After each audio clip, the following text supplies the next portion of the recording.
in 1720, a pirate ship was boarded in the Caribbean, and when the fighting was over, almost every man on deck was found drunk below. 2 people kept fighting. One was a woman named Mary Read. The other was Anne Bonny. Picture that moment. The lantern light swinging on the mast, the smell of gunpowder still hanging in the salt air, the sound of boots on wet wood, and then, cutting through the chaos, 2 voices. 2 women. Standing on the deck of a captured sloop, while every man who had sailed with them lay below, too drunk to lift a blade, Jonathan Barnett's crew boards the vessel. They are armed, organized, and expecting a fight. What they find instead is almost everyone unconscious. Almost. 2 figures stand their ground, machetes in hand, pistols ready. One of them is wearing a man's jacket, long trousers, a handkerchief tied around her head. Her hands are steady. Her jaw is set. She does not move. That woman is Anne Bonny. But before our journey begins, please take a moment to like the video and subscribe. It's a simple and wonderful way to support the channel, and it means a great deal to me. I'm also always curious to know where in the world and at what time you're joining me tonight. Drop it in the comments below. Now let's begin. The date is October the 22nd, 1720. The location is near Negril Point, off the coast of Jamaica. The sloop is called the William. It was stolen from a man named John Ham just 2 months earlier, on August the 22nd, from Nassau Harbor. The man who stole it was a pirate named John Rackham. The world would come to know him as Calico Jack, and Anne Bonny sailed with him. Barnett was a former privateer. He knew how these things worked. He expected resistance. He got almost none from the men aboard, but from the 2 women on deck, he got something else entirely. He got a fight. What happened next was recorded, not buried, not lost. Recorded in plain language in a court of law. On November the 28th, 1720, Anne Bonny and Mary Read stood trial in Spanish Town, Jamaica. Governor Nicholas Laws presided. 4 witnesses were called. The proceedings were brief. The verdict was never really in doubt. Both women were found guilty of piracy and sentenced to hang. And then the court did something remarkable. It noted, officially, that both women had fought with more courage than any man aboard the William. That detail went into the record. The courage of 2 women, standing alone on the deck while their crewmates hid below. Written down, witnessed, certified. Then, almost immediately, history began to forget it. Think about that.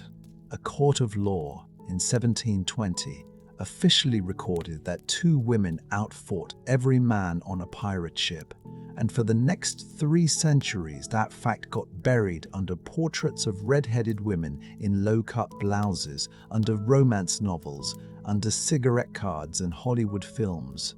The real Anne Bonny, the one who stood on that deck with a machete and refused to surrender, got swapped out for a fantasy. That is what we are here to undo, because the erasure of Anne Bonny from history is not just frustrating, it is interesting. It tells us something. When history erases someone this thoroughly, when it replaces a real person with a costume, it is usually because the real person was inconvenient. She didn't fit. She broke something that people wanted kept whole. Anne Bonny broke a great deal. She sailed as a pirate in an era when women were not supposed to leave the house without permission. She wore men's clothing and carried weapons at a time when that alone could get a woman locked away. She joined a pirate crew, took part in raids, handed out gunpowder to her fellow pirates, and stood her ground when trained men collapsed around her. A witness at her trial, a Jamaican woman named Dorothy Thomas, described seeing Anne and Mary Read during one of the crew's attacks. Thomas said both women wore men's jackets and long trousers. She said each of them held a machete and a pistol. She said they cursed and swore at the men to murder her. Not perform, not display. Murder. Dorothy.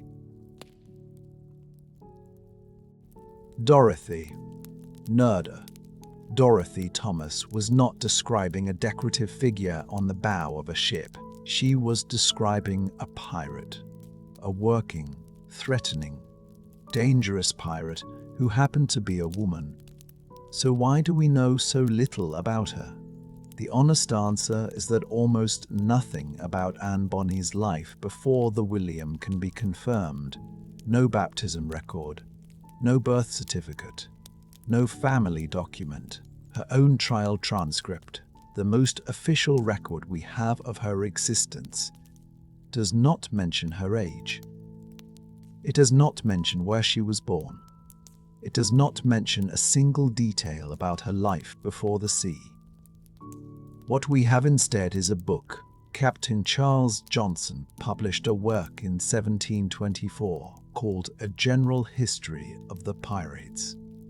It is the main source for nearly everything the popular imagination knows about Anne Bonny, and it is, to put it plainly, deeply unreliable. Johnson was writing biography, the way a tabloid writes celebrity profiles. Some of it is true. Some of it is invented. Most of it is impossible to separate from the other. According to Johnson, Anne was born near Cork, in Ireland. Her mother was a servant woman.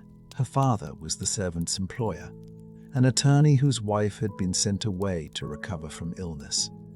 While the wife was gone, the attorney and the servant began an affair. The affair was discovered through a story involving stolen silver spoons, a tanner, a constable, and a bed that someone wasn't sleeping in. The wife came home. The scandal broke open. Anne was born while her mother sat in prison. It is a remarkable story. It is also almost certainly embellished and possibly invented whole cloth. No attorney fitting Johnson's description has been found in the records of Cork. No Anne Bonny appears in the baptism registers of Ireland. The names that later biographers attached to the story, William Cormac for the father, Peg Brennan for the mother, those names come not from historical research, but from a 1964 romance novel called Mistress of the Seas by a writer named John Karlova. Karlova invented them. Later historians quoted Karlova as fact. The fictional names spread. They still appear in books today. This is the archaeology of Anne Bonny's legend. You dig down through the layers and find that each one was poured on top of the last by someone who wanted a better story. The red-headed firebrand, the passionate Irish temptress, the pirate queen with the tragic romance. Each version a little more colourful, a little less true, and a little further from the woman who actually stood on that deck. What we can say, because the documents support it, is this. By the summer of 1720, Anne Bonny was in Nassau, on the island of New Providence. Nassau was the beating heart of Caribbean piracy at that moment. Governor Woodes Rogers had arrived in 1718 with a royal pardon and a mandate to clean the place up, and for a while it seemed like he might succeed. But the pirate culture of Nassau had not vanished. It had just gone quieter. Sometime in that period, Anne Bonny came into contact with John Rackham. The exact nature of their relationship is unclear. Johnson describes it as romantic. The trial transcript says nothing on the matter. What is clear is that by August of 1720, she was part of his crew. On August the 22nd, She was one of roughly 15 people who slicked out of Nassau Harbor in the stolen sloop William and headed into the West Indies. For 61 days, Rackham and his crew operated as pirates. They attacked merchant ships. They raided small vessels. Anne Bonny wept alongside the men. One of her roles was as what sailors called a powder monkey, the person responsible for distributing gunpowder during a fight. It was not a passive role. It was not a decorative role. It put you in the middle of the action, moving fast, keeping the weapons fed, keeping the fight alive. Governor Rogers issued a proclamation demanding Rackham's arrest on September the 5th, 1720. That proclamation was published in the Boston Gazette on October the 17th. It named Anne Bonny directly, by name, alongside Mary Read, two women named as pirates in an official government document published in a newspaper. They were not hiding. They were not pretending to be men. They were known. And then, on October the 22nd, Barnett found them. The fight was brief. The men surrendered quickly. The women did not. And then it was over, and they were in chains, and the sloop was heading for Jamaica, and the trial was waiting. Calico Jack was tried first, on November the 16th, before Governor Laws. He was found guilty immediately. He was executed 2 days later, on November the 18th, at Port Royal. His body was gibbeted, hung in an iron cage on a small quay off the coast as a warning to other pirates. That quay is still called Rackham's Quay. Anne Bonny was tried 12 days after his execution. She was found guilty. She was sentenced to hang. And then she did something that saved her life, at least temporarily. She told the court she was pregnant. Mary Read said the same thing. Under English law, a pregnant woman could not be executed until after she gave birth. A jury of matrons was convened to examine the claim. The execution was stayed. Both women were sent back to prison to wait. Mary Read did not make it out. She died in prison of causes that were never recorded clearly. Around April of 1721, a burial register for St. Catherine Parish lists her burial on April the 28th, 1721. The entry reads simply, Mary Read, pirate.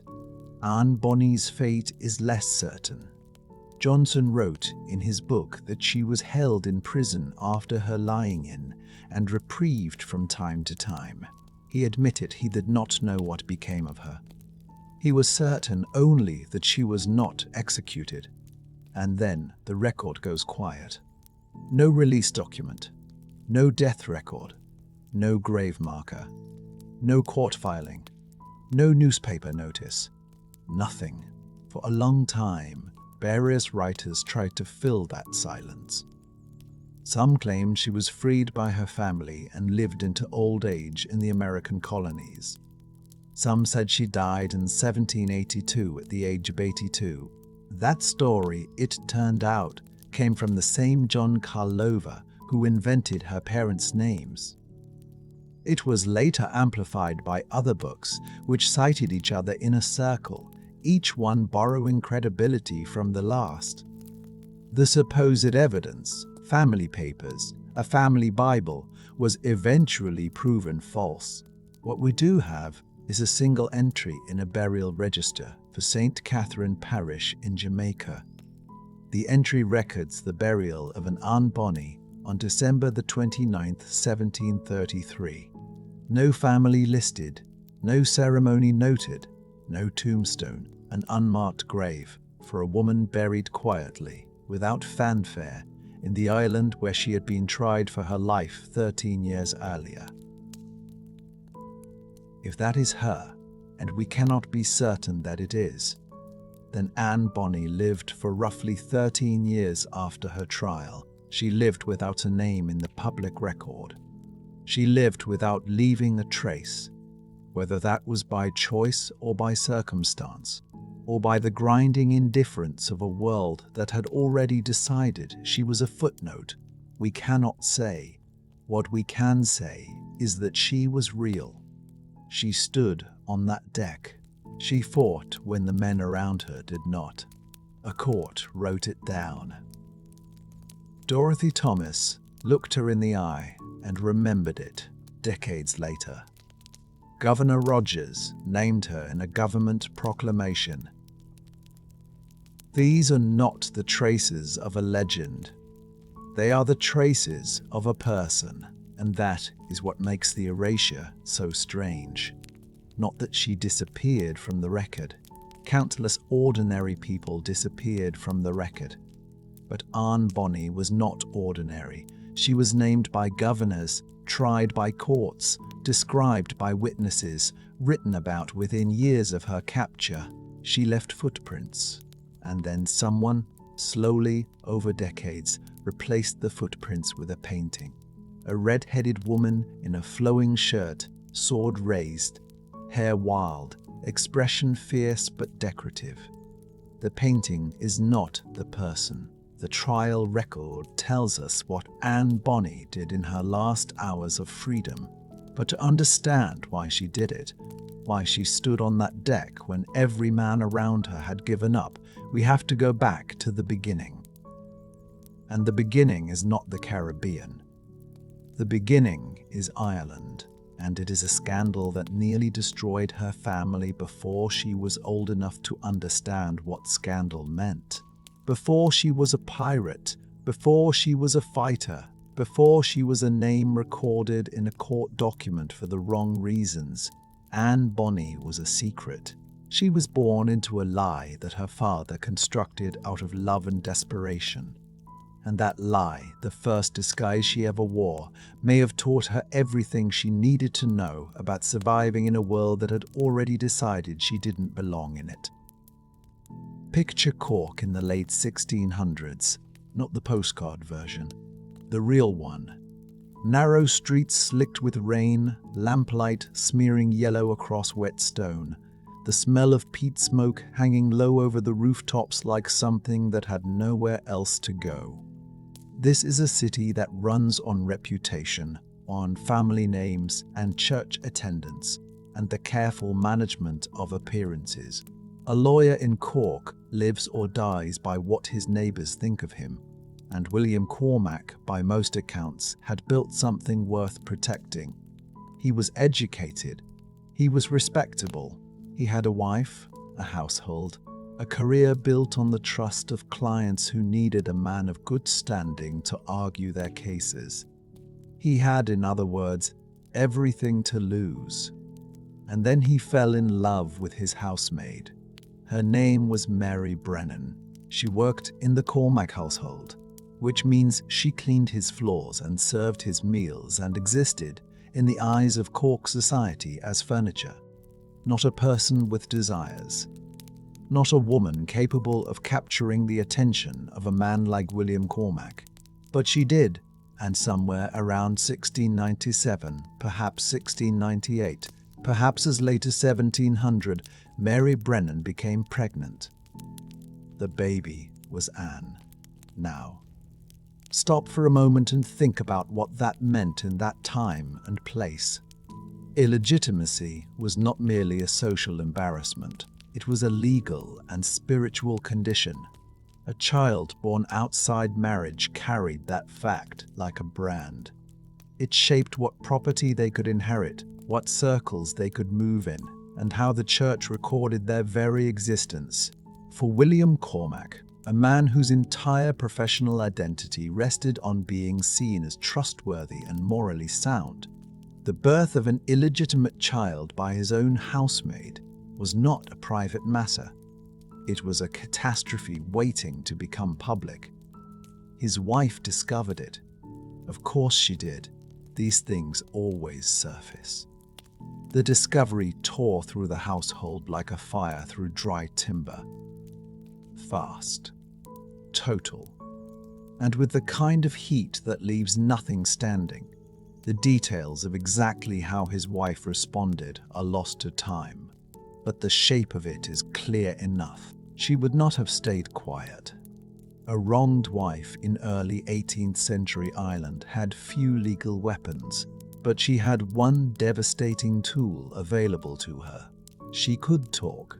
She could tell her family, her friends, her priest, her neighbors, and in a city built on reputation, that was enough. Word spread. The respectable lawyer with the respectable household had fathered a child on his maid. The story moved through Cork the way stories always move through small, tightly wound communities. Quickly, and with embellishment. William Cormac's practice began to suffer. Clients who needed a man of impeccable character found reasons to look elsewhere. The professional scaffolding he had spent years constructing started to crack under the weight of everyone else's judgment. He was not ruined overnight, but he could feel the ground shifting beneath him. Here is where the man reveals himself. A lesser man, a more fearful man, might have distanced himself from Mary Brennan and the child, paid them off quietly, sent them somewhere out of sight and pretended it had never happened. That was the conventional response. That was what the world expected him to do. William Cormac did not do that. Instead, he did something that tells you almost everything you need to know about where Anne got her instincts. He kept them close. He refused to abandon the child or her mother. And when the pressure in Cork became too great, when it became clear that his reputation there was not recoverable, he made a decision that was either very brave or very reckless, and quite possibly both. He disguised Anne as a boy. Think about that for a moment. She was young, perhaps only a few years old when this arrangement began to take shape, perhaps a little older. And her father dressed her as a boy and brought her into his law office, presenting her to the world as his clerk's son. Not his daughter, not his secret, his employee, a boy learning the trade. It was ingenious in the way that desperate ideas sometimes are. It kept Anne physically present in his life. It gave her access to his world, to the language of law and argument and careful reasoning, without forcing him to publicly acknowledge what she actually was. And it worked, for a time. But imagine what it did to her. Imagine being that child. You are wearing clothes that are not yours. You are answering to a name that is not quite yours. Every person who looks at you is seeing something that isn't entirely real. And your father, the man who loves you enough to keep you near him at considerable personal cost, is also the man who requires you to be invisible in order to stay. That is a strange kind of love. It is real love. But it teaches you something. It teaches you that the world has rules about who you are allowed to be, and that those rules are not necessarily correct, and that sometimes the only way to survive them is to wear a different face until you find a way out. Anne wore that face, and she learned. She learned the law office. She learned the rhythms of argument, the way a well-constructed case could shift a room, the way confidence in your own position could sometimes matter more than the position itself. She sat in rooms where men debated and decided, and she watched.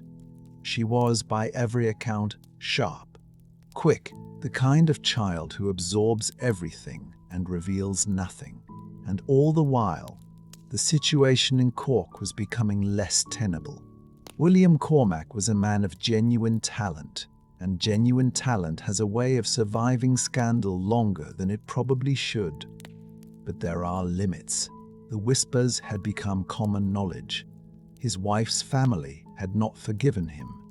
The church was not silent, and the particular cruelty of small city reputation is that it has a long memory. Every client he retained despite the story. Every case he argued in a room where at least some people in it knew what he had done.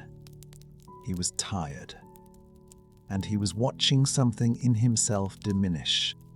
Not his ability. His ability was intact, but the space in which he was permitted to exercise it was shrinking by the year, so he looked west. The American colonies in the early 1700s were, among other things, a place where a man could become someone slightly different from who he had been. Not because the colonies were lawless exactly. Charlestown, South Carolina, was a functioning, growing port city, with its own hierarchies and its own social codes. But it was new enough that a man arriving with skill and ambition had room to plant himself and grow in a way that the ancient, settled soil of Cork no longer permitted. William Cormac made his decision. He was leaving. He packed what could be packed and abandoned what could not. He left behind his marriage, legally and practically. He left behind whatever remained of his Cork reputation, which by this point was more liability than asset. He left behind the stone streets and the peat smoke and the neighbors who knew his name and had decided what it meant. He took Mary Brennan. He took Anne. He took his legal training, his ambition, and something else. Something harder to name, but clearly present in him. A refusal to let the world's verdict on him be final. Anne stood in Cork Harbour and felt the cold off the water. She was young enough that the full weight of what was happening lived more in her body than in her mind. The smell of salt and ship timber, the sound of rigging moving in the wind, a low, constant complaint, like something alive and restless. The sensation of the dockboards underfoot, solid but not permanent. The last solid thing for a long time. She did not know what Charlestown was. She did not know what kind of life waited on the other side of that crossing. She only knew that her father was moving toward it with the focused energy of a man who has decided that forward is the only direction left. William Cormac was leaving behind his reputation, his marriage, and his standing. He was taking with him his ambition, his daughter, and a talent for reinvention. Anne had inherited all three, and in Charlestown, South Carolina, she was about to use them in ways her father had never intended. Charlestown hit you like a fist after weeks of grey Atlantic crossing, after the cold and the salt rot smell and the endless sound of water against wood. The harbour came up sudden and loud and alive. Ships 3 and 4 deep at the docks, men shouting in a dozen accents, barrels rolling on stone, the smell of pitch and fish and something sweeter underneath, the rice fields beginning just beyond the city edge, and underneath all of that something harder to name. The smell of money being made fast by people who had not always had it. William Cormac stepped onto that dock and recognized something in this place. It was the same hunger he carried. He fit here immediately. Anne was young when they arrived. Young enough that Charlestown did not arrive to her as a set of facts. It arrived as sensation. The noise of it, the sheer physical press of a colonial port running at full speed. Enslaved men and women moving under the direction of merchants who barely looked at them. Sailors just off long voyages, loose-limbed and loud, looking for the nearest tavern. Merchants in good coats, moving through the chaos with the easy authority of men who owned the ground they walked on. And everywhere, goods. Indigo and rice and timber and things that had no clear origin. Things that had passed through too many hands to carry a clean history. Charlestown in the early 1700s was one of the most economically vital cities in the American colonies. It was also one of the most morally complicated. The wealth that built its fine houses and its merchant dynasties came directly from the labor of enslaved people. The rice plantations that made men like William Cormac prosperous were worked by people who had been stolen from West Africa and sold on the Charlestown docks like any other cargo. A child growing up in that city could not avoid knowing this. It was not hidden. It was the engine. It ran in plain sight, in the markets, in the fields, in the houses, in the silence of people who had learned that silence was the only safe response to a world that had decided they were property. Anne grew up watching all of it. William Cormac moved quickly. He had arrived with legal training, with ambition, and with the focused energy of a man who was already proven he can survive disgrace. He established himself first as a merchant, then as a planter. The colonial economy rewarded men with his particular skill set. He knew contracts. He knew negotiation. He knew how to read a situation and position himself on the right side of it. Within a few years, he had built something real. A business. A plantation outside the city. A place in the social world of Charlestown that no one in Cork could have predicted for him. Mary Brennan kept house. She had crossed an ocean for this man, and she was going to make the life they had built together look as respectable as possible. The social world of colonial Charlestown was a performance, and everyone with ambitions understood the rules. You dressed the part. You attended the right gatherings. You married your children well. You built, brick by careful brick, the appearance of permanence. Anne was the daughter in that house, and she was being shaped, quietly and consistently, for a very specific future. A good marriage, a household of her own, a place in the colonial middle class that her father had worked so hard to enter. This was the plan. This was what all of it was for. But Charlestown had other ideas. The city had a particular relationship with pirates that no amount of respectable ambition could quite paper over. In the early 1700s, the Golden Age of Piracy was not some distant rumor. It was local news. Pirates operated in the waters just off the Carolina coast. They came into port. They drank in the taverns on the waterfront. They sold their plunder to merchants who knew exactly where it came from and bought it anyway, because the price was right and the questions were optional. The line between legitimate trade and piracy was not always a clear line. Sometimes it was barely a line at all. In 1718, the pirate Blackbeard blockaded Charlestown Harbor. He held the city hostage for a week. He captured ships coming in and out and sent a ransom demand ashore, not for gold, but for a chest of medical supplies. The city met his demands. It had no real choice. This was not a story people in Charlestown heard about from somewhere else. This happened to them, at their docks, in their harbor, in the water. Their ships sailed every day. Blackbeard was not mythology to the people of Charlestown. He was a problem they had personally negotiated with. For a young woman already inclined toward the edges of respectable society, this was a charged atmosphere. The waterfront was alive in ways that the drawing rooms of the colonial middle class were not. It smelled of tar and sweat and possibility. The men who moved through it were not performing respectability. They were just living, loudly and without apology, in a way that the life her father was building for her did not permit. Anne moved through both worlds. She had her father's social ambitions pressed onto her like a mold, and she had her own instincts which kept pulling her toward the water. She was, by most accounts, striking. She was also, by most accounts, difficult. Stories gathered around her, even in these early years.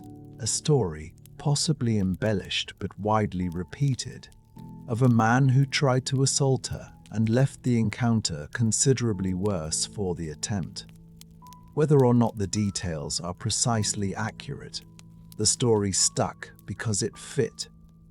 It felt true to the person she was becoming, someone with her father's capacity for decisive action and considerably less patience for the social niceties that were supposed to soften it. She was not interested in being softened. The marriage to James Bonny happened around 1718. He was a sailor, small-time, unremarkable, with some connection to the pirate networks that moved through the Carolina coast. He was not wealthy. He was not well connected. He was not the kind of man William Cormac had spent 20 years building a life to provide for his daughter. By every measure her father used to evaluate a man, James Bonny failed completely. Anne chose him anyway. Why? That question is worth sitting with for a moment. She was a young woman in a colonial city who had watched her father build a respectable life from wreckage. She had seen what that building cost. The performance of it. The careful management of how you appeared to the people whose opinion determined your access to security.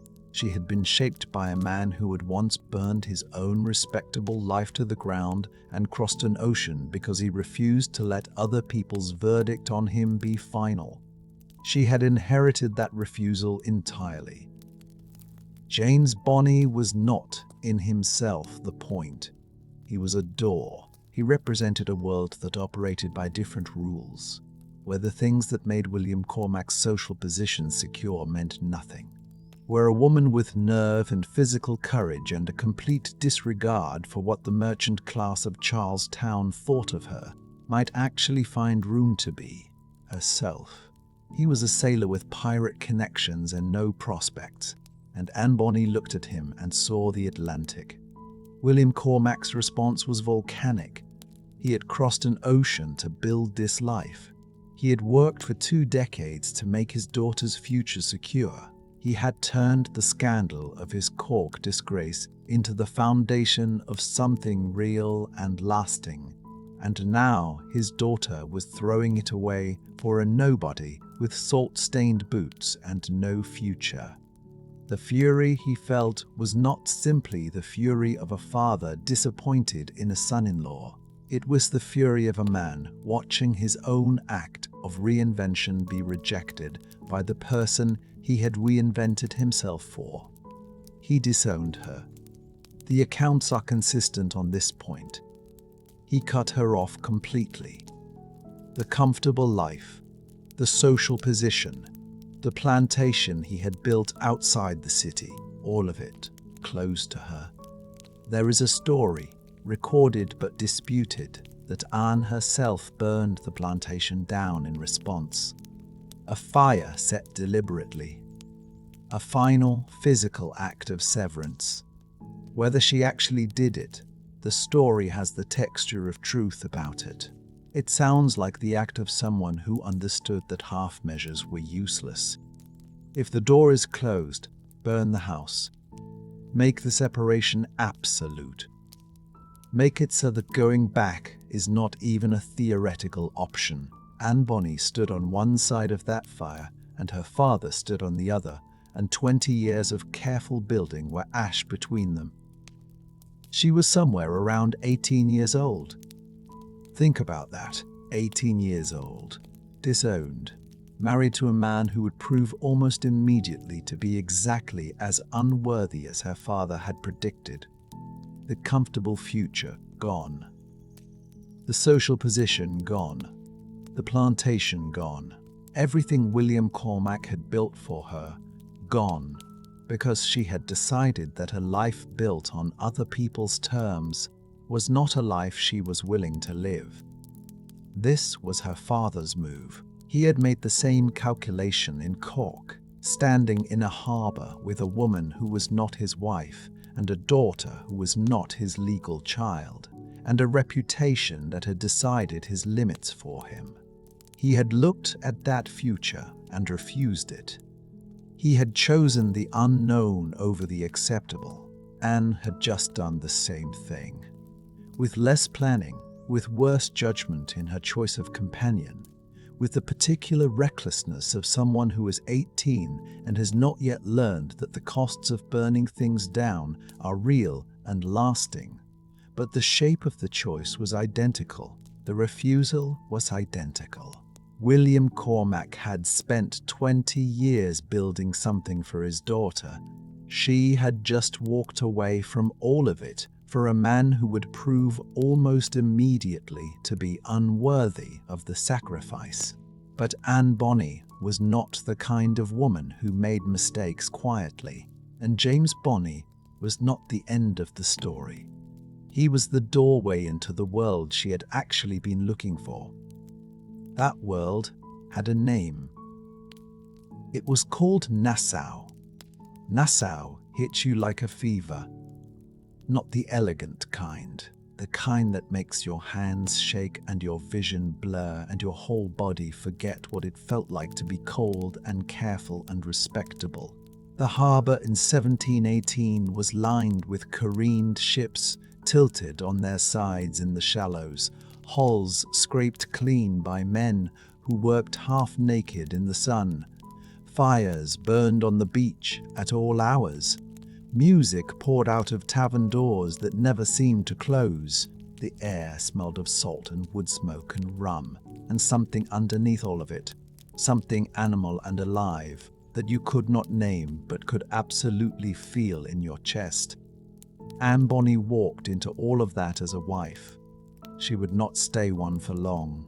Nassau in 1718 was the most dangerous free city in the Western Hemisphere. It had no real government, no real law, and no real walls, which meant it had something rarer than any of those things. It had a version of freedom that the colonial world around it had no interest in providing for a woman who had already burned her respectable life to the ground. It must have felt, at least at first, like arriving somewhere she had always been trying to reach. The island of New Providence had not always been this. For years, it had been a modest colonial outpost, the kind of place that existed on maps more convincingly than it existed in reality. But the War of the Spanish Succession had changed the Caribbean's arithmetic entirely. When the war ended in 1713, it left thousands of sailors and privateers suddenly without employment. Men who had spent years being paid to take enemy ships were now told that taking ships was illegal. The sea had not changed. The ships were still out there. The men still knew how to sail them. Only the paperwork had shifted. Those men came to Nassau. Benjamin Hornigold arrived first, or close enough to first that the distinction barely matters. He turned New Providence into something that had never existed before. Not just a pirate haven, a pirate republic. Hornigold and men like him operated from the harbour with a kind of institutional confidence. They had their own hierarchy, their own codes, their own economy. Thomas Barrow, a man with a history as colourful as anyone on the island, simply declared himself governor of Providence and announced he intended to make it a second Madagascar. He said it without irony. He gave out receipts when he extorted money from locals, because if you are the governor, you might as well keep records. Think about what that place was. A harbour full of the most dangerous sailors in the Atlantic world, operating by their own rules, answerable to no flag. The few settlers who remained were either too stubborn or too useful to leave. Traders who were willing to smuggle supplies stayed on. Everyone else had already gone. This was where James Bonny brought his wife. James Bonny had married Anne for reasons that had very little to do with love and a great deal to do with calculation. He had seen a young woman from a wealthy family and made a wager that the family's money would eventually follow her. The wager failed the moment William Cormac closed his door. So James Bonny arrived in Nassau needing a new income and found one almost immediately. He became an informant, not a pirate, not a sailor, not a man who risked anything with his body on the open water. James Bonny worked for Governor Woodes Rogers, who arrived in Nassau in 1718 carrying a royal proclamation and a very specific mandate. King George had offered a pardon to all pirates who surrendered within a year. Rogers came to collect those surrenders and to make absolutely clear what would happen to anyone who refused or who took the pardon and then returned to their old trade anyway. Many pirates accepted. Hornigold himself took the pardon and became a pirate hunter, chasing down former associates with the same competence he had once used to take their ships. Others refused outright. Charles Vane, the most prominent holdout, sailed out of Nassau Harbour firing his guns in contempt as Rogers arrived. He was not subtle about his feelings. But some men took the pardon, smiled at Rogers across a desk, and then went straight back to what they knew. Those men needed watching. James Bonny watched them. He reported what he saw. He gave Rogers names. In Nassau's world, there was no lower thing a man could be. Anne Bonny knew what her husband was. The island was not large enough to keep that kind of secret for long. She had arrived hoping, perhaps, that Nassau would be the place where James Bonny finally became someone worth the sacrifice she had made. She had burned her father's world for this man. She had walked away from everything, and what she got in return was a husband who whispered names to a colonial governor, while the people around her lived by a completely different code. The exhaustion of that must have been extraordinary. Not the dramatic exhaustion of a single terrible moment. The grinding, daily kind. The kind that settles into your shoulders and stays there. She had traded one cage for a smaller one, and this one had a man in it who was actively working to lock the door. But Nassau was bigger than James Bonny. She could see that every time she walked down to the harbour. She could hear it in the arguments and the laughter spilling out of the taverns. She could feel it in the way the island operated, the way men and women both moved through it with a looseness that Charlestown had never permitted. Nassau had women who ran businesses, women who drank in public, women who made their own choices about who they spent their time with, and did not ask anyone's permission afterward. For Anne Bonny, who had been defined by other people's choices since before she was born, that was not a small thing. That was everything. And then she met John Rackham.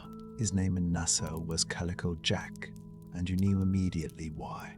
He wore calico cloth, printed cotton in patterns that no serious naval officer would have tolerated for a moment. And he wore it with the specific confidence of a man who had decided that looking exactly like himself was more interesting than looking like anyone else expected. He was not the most feared pirate in the Caribbean. He was not Blackbeard. He was not vain. But he had something that raw ferocity alone could not manufacture. He had charm, real charm, the kind that makes a room feel different when the person enters it. Rackham had served as quartermaster under Charles Vane, which meant he had been second in command on a ship crewed by men who had refused the king's pardon and sailed out of Nassau Harbour firing cannons at the governor's fleet. He had credentials. When Vane's crew eventually voted Vane out for cowardice during an engagement with a French warship, They voted Rackham in to replace him. He took command of the ship and immediately took the pardon himself, sailing back into Nassau and settling into the harbour life with the ease of a man who understood that knowing when to stop was its own kind of intelligence. He met Anne somewhere in that harbour world, a tavern most likely, though the specific location is lost. What is not lost is what happened between them. Anne Bonny looked at John Rackham and made a decision. Not a slow one, not a careful one. The kind of decision that arrives fully formed. The kind your body makes before your mind has finished the sentence. She had spent months watching her husband trade in other people's freedom for the governor's approval. Here was a man who had commanded his own ship, who had sailed under his own flag, who wore calico cotton because he wanted to and answered to no one about it. Rackham, for his part, did not hesitate either. What followed was the kind of situation that Nassau's social world handled with more pragmatism than scandal. Anne wanted to leave James Bonny. She wanted to leave him for Rackham. In Nassau's republic, where the usual colonial rules had been loosened considerably, this was not automatically catastrophic. There was even a mechanism for it. A sailor's divorce, it was sometimes called. A husband could agree to give his wife up to another man in exchange for compensation. It was not legal in any formal sense, but formal legality had never been Nassau's strongest feature. James Bonny refused. He refused not out of love. There is no evidence anywhere that James Bonny felt anything for Anne that resembled genuine devotion. He refused because he was a man who had already lost one valuable asset when William Cormac shut his door, and he was not prepared to lose another. Anne Bonny was the only thing he had that another man visibly wanted. So she did what she had always done when a door was closed in her face. She went to the door above it. She went to Woods Rogers himself and asked for a formal divorce. She stood in front of the governor of the Bahamas, a man with the full authority of the British Crown behind him, and she made her case. She wanted out of her marriage. She wanted it done properly, officially, with the governor's sanction. Rogers said no. He said more than no. He threatened to have her flogged for adultery if she persisted. He had the power to do exactly that. He was the law on this island now, or he was trying to be, and Anne Bonny was a married woman, asking him to dissolve a legal bond so she could go and live openly with a pardoned pirate. From Roger's perspective, this was not a complicated decision. He said no. He meant no. He expected that to be the end of it. Stand there for a moment in that room. The governor's office, or whatever passed for one in Nassau in 1718. The smell of the harbour coming through whatever window faced the water, salt and tar, and the particular sharpness of a working port. Anne Bonny, standing in front of a man who held every official card. A man who had already broken the pirate republic's back, who had watched Charles Vane sail away in defiance and was hunting him down anyway. A man who did not lose. She heard his answer. She looked at him, and then she left. Not the room. Not just the room. She left James Bonny's house. She left the life that Nassau's new colonial order was trying to build around her. She walked down to the harbour where Rackham was, and she did not look back, and the governor of the Bahamas receded behind her like a coastline disappearing into fog. Here is what that moment cost her. Under the law, a wife who left her husband for another man was an adulteress. Under Roger's authority, she was subject to punishment for exactly that. She was choosing a life outside the law's protection entirely. She was choosing a man who, pardon or no pardon, lived one bad decision away from a noose. She was choosing the open water over every solid thing. She was 18 or 19 years old. She had already done this once. She already knew what burning things down felt like. The difference this time was that she was not running from something. She was running toward it. Nassau had shown her something her father's plantation never could. It had shown her a world where the rules were written by the people living in them, not handed down from above. Where a man like Thomas Barrow could declare himself governor as a joke and have it be only slightly more absurd than the real thing. Where Benjamin Hornigold could build a republic from nothing and then choose himself when to end it. Where the choices belonged to the people making them. Anne Bonny had refused externally imposed limits since before she could speak.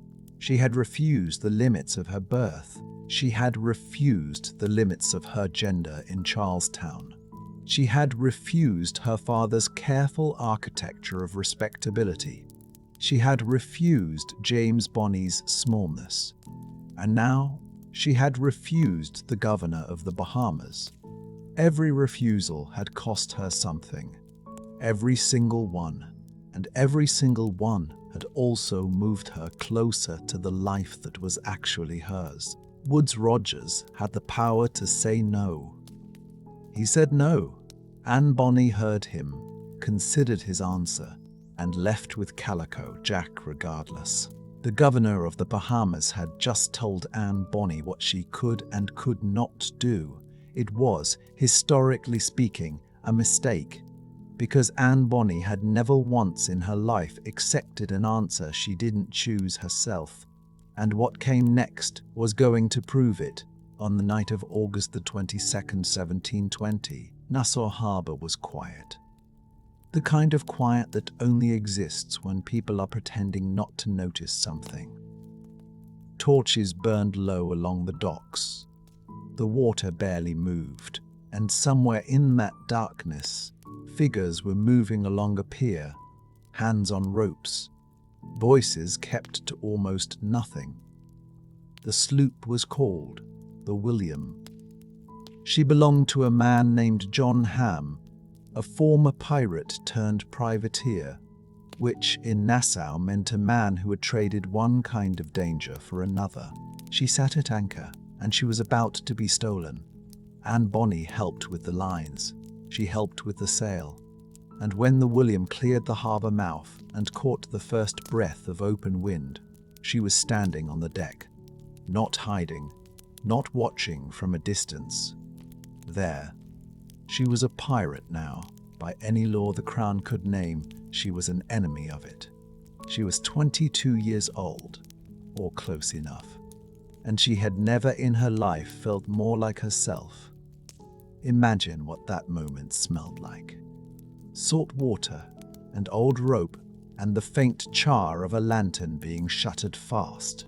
Imagine the sound of the hull finding its rhythm, the creak of timber settling into the sea's motion.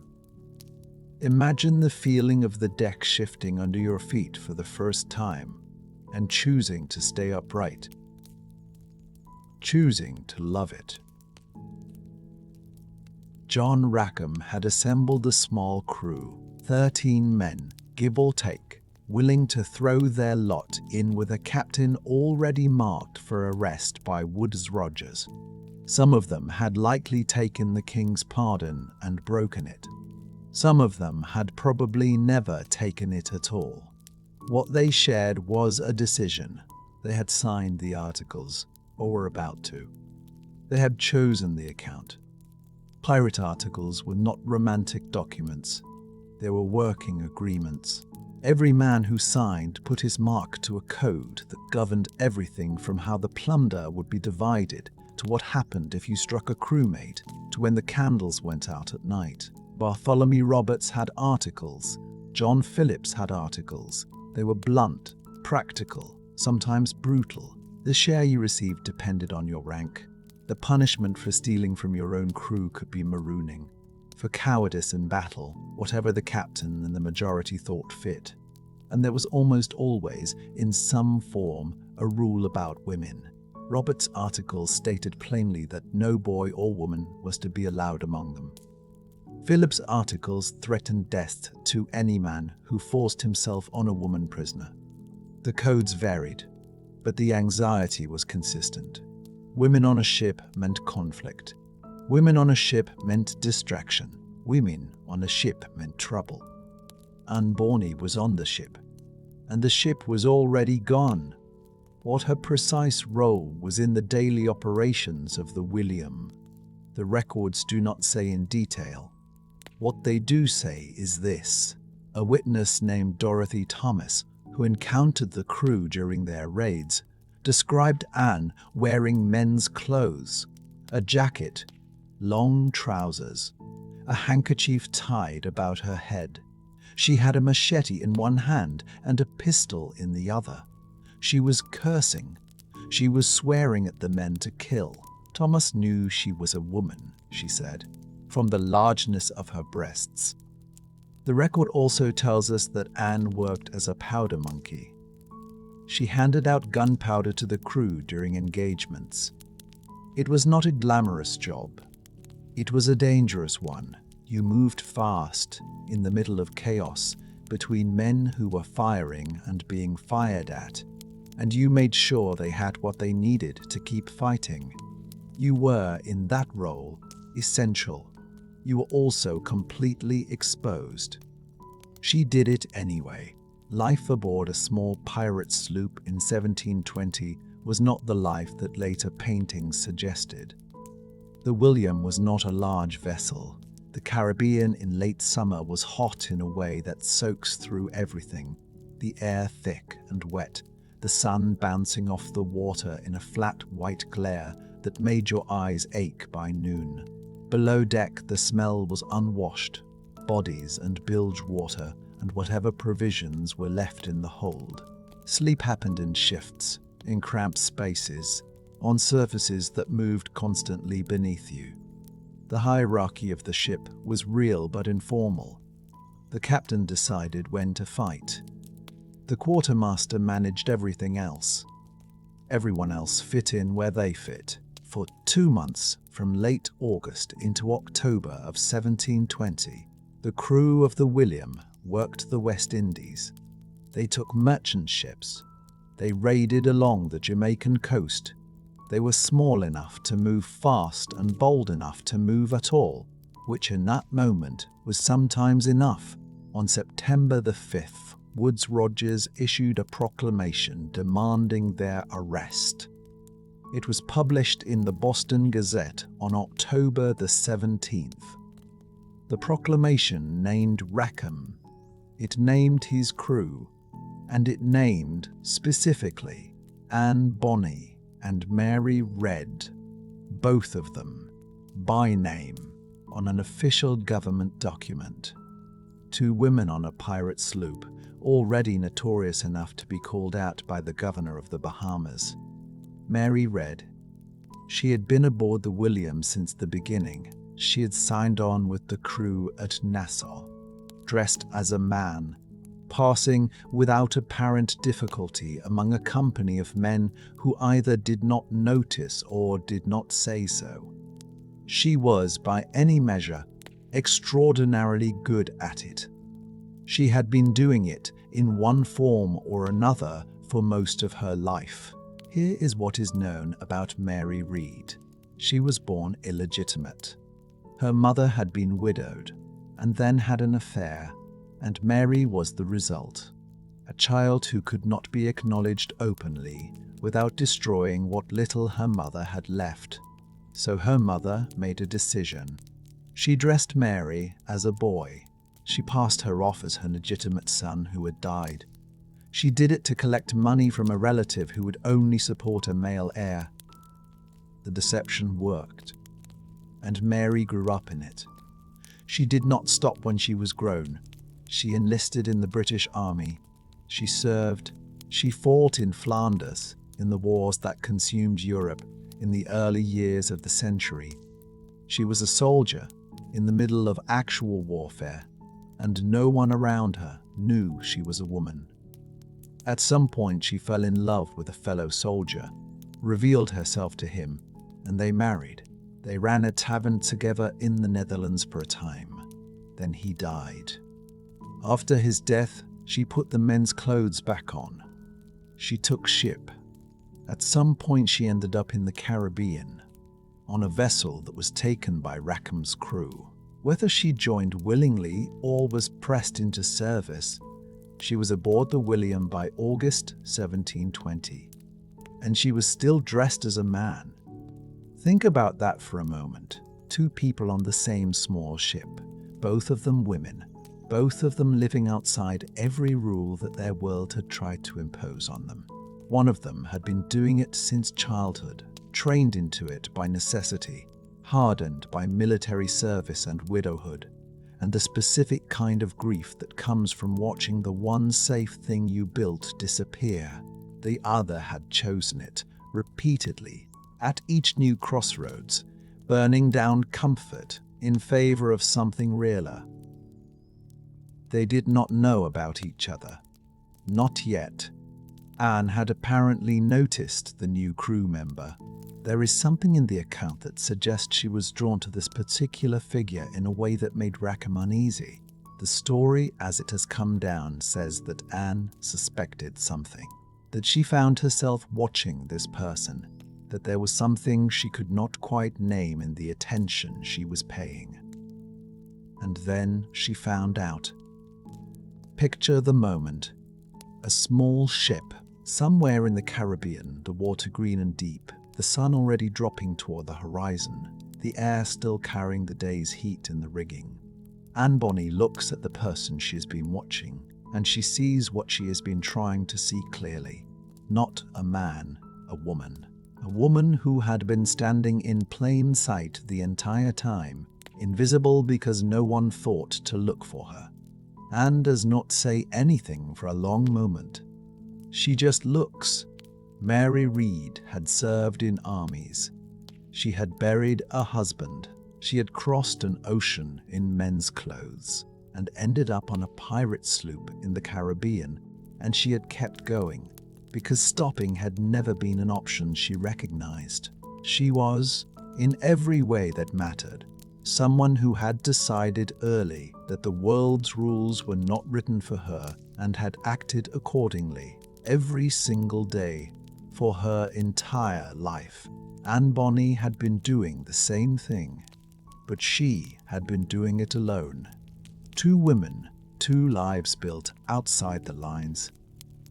2 people who had looked at the world's expectations and found them not just limiting but simply wrong. Wrong in the way that a badly made tool is wrong, not fit for the actual work. Anne had refused her father's plans, her husband's smallness, her governor's authority. Mary had refused her illegitimacy, her gender, her grief. Neither of them had asked for permission. Neither of them had waited for someone to show them the way. They had each just gone. On September the 5th, Woodes Rogers had named them both in the same breath. The governor of the Bahamas had looked at his proclamation and written their names side by side. 2 women on a stolen ship, enemies of the crown, dangerous enough to call out specifically. He had, without intending to, described something true. They were dangerous, not because of the ships they had taken or the merchants they had frightened, though those things were real. They were dangerous because of what they represented. 2 women choosing, in 1720, to live exactly as they chose. Anne had spent her whole life making refusals alone. Every wall she had walked through by herself. Her father's house, her first marriage, Charlestown, Nassau, Woodes Rogers' office, each one a solitary act of will, each one costing her something, each one also moving her forward. She had been, in a real sense, the only person in her own story who was doing what she was doing, and now there was someone else. Now there was a woman standing across from her on the deck of a stolen sloop. A woman who had been a soldier. A woman who had dressed as a man through wars and widowhood and a sea crossing. A woman whose entire life had been a long series of decisions that the world around her had declared impossible. A woman who had made those decisions anyway. Anne Bonny had found her equal for the first time in her life. What that friendship would cost both of them and what it would produce in the months ahead was going to be recorded by a court in Port Royal. And the court was going to be astonished. There was a moment in some lives when you meet someone and understand, without being able to fully explain it, that they have lived a version of your life in a different body, in a different country, under different stars. For Anne Bonny, that moment was Mary Read, and Mary Read's story, when Anne finally heard all of it, was so close to her own that it must have felt less like meeting a stranger and more like looking into a very strange mirror. Picture the two of them on the deck of the Revenge at night, the Caribbean sprawled out in every direction. Black water catching starlight. The smell of salt and warm timber rising up from the hull. Two women speaking in low voices while the rest of the crew slept below, and one of them beginning, for perhaps the first time, to tell the whole truth of where she came from. Mary Read had been a lie from the beginning.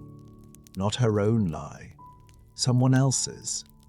She was born in England, illegitimate, the daughter of a woman whose husband had gone to sea and never come back.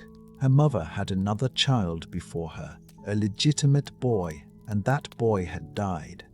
The grandmother, who controlled the family's money, had never met the dead child. So the mother made a decision. She dressed the new baby, Mary, as a boy. She gave her the dead brother's name. She presented her to the grandmother as the grandson she had been waiting for. And the grandmother paid.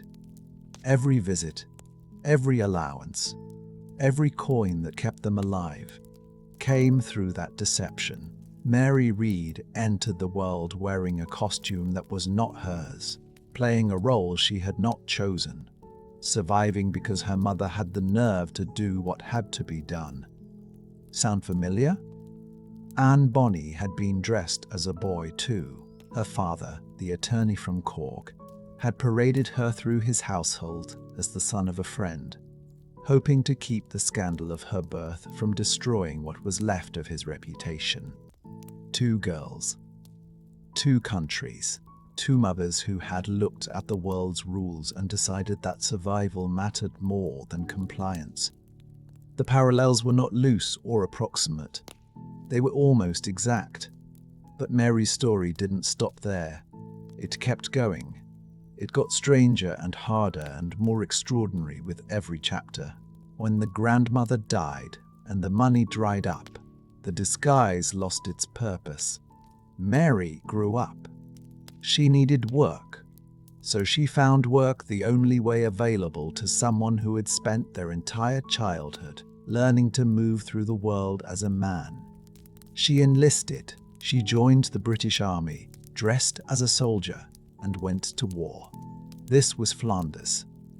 The War of the Spanish Succession, that grinding, years-long conflict that churned through the Low Countries in the early 1700s, leaving mud and cannon smoke and dead men in its wake. Mary Read was in it.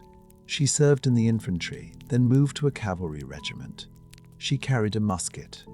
She slept in army camps. She ate what soldiers ate and endured what soldiers endured. The cold that settles into your bones after a night in the field. The particular exhaustion of marching in formation for hours with equipment strapped across your back. The constant low-grade fear that is just part of breathing when you are that close to a war, and nobody knew. At some point during her service, something happened that no military regulation could have anticipated. Mary Read fell in love. with another soldier, a Flemish man in her regiment who had no idea that the comrade he had grown close to was a woman. At some point she told him, "We don't know exactly how. We don't know what his face did when she said it. But we know what happened next, because it was recorded. He stayed. He loved her back. When the war ended, they left the army together, set up a small inn near Breda in the Netherlands, and for a brief window of time, Mary Read lived a life that looked almost ordinary. An inn, a husband, a name she could use openly. Then he died. She never recorded what that felt like. She left no letters, no diary, no account of standing in a room that used to hold 2 people, and now only held 1. But you can make a reasonable guess at the weight of it. She had built something real for the first time, a life that wasn't constructed around concealment, a life that was actually hers, and it was gone. So she put the uniform back on. She went back to sea as a soldier, then shifted to a merchant vessel, and then, somewhere in the Atlantic crossing toward the Caribbean, her ship was taken by pirates. What happened next is the part that tells you everything you need to know about Mary Read. She did not wait to be rescued. She did not weep. She looked at the pirates who had boarded her ship, looked at the life they were living, and joined them. This was not a passive choice. This was a woman who had already lived more lives than most people manage in the full span of years, who had already worn more faces than most people own, looking at a new door and walking through it.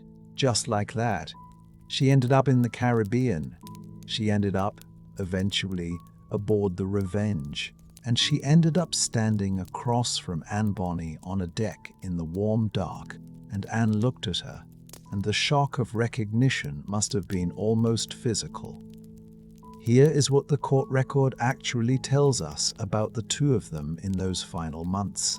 A witness named Dorothy Thomas, a woman from Jamaica, whose vessel the Revenge had attacked, described them at trial with a specificity that cuts through 2.5 centuries without losing any of its force.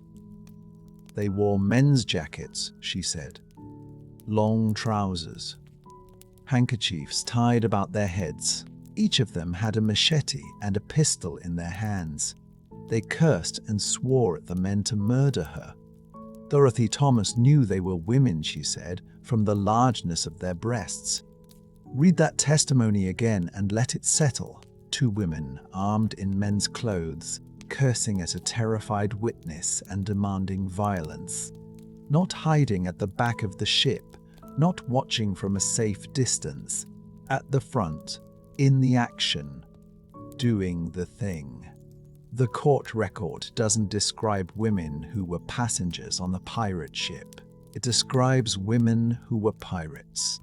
Captain Charles Johnson, whose account of their lives is unreliable in many of its details, but not entirely without value, wrote that the 2 women were inseparable, that they fought together, that they slept near each other, that in the final weeks aboard the Revenge, they were rarely apart. How much of that is true, and how much is Johnson's embellishment, is genuinely impossible to say. Neither woman left any primary source behind. The trial transcript says nothing about their personal lives, what they felt for each other. The precise nature of the bond between them belongs to the category of things that history swallowed whole. What we can say is this: they were named together in Woodes Rogers' proclamation on September the 5th, 1720. They were tried together in Spanish Town on November the 28th. They were sentenced together. They were imprisoned together. Whatever they were to each other, they faced the consequences of their choices side by side. That is a fact. The court wrote it down, and there is something in the parallel of their lives that goes beyond coincidence or circumstance. Both born outside the rules. Both dressed as boys before they were old enough to choose. Both survivors of losses that would have stopped most people entirely. Both possessed of a quality that is very hard to name but very easy to recognize when you see it. A refusal.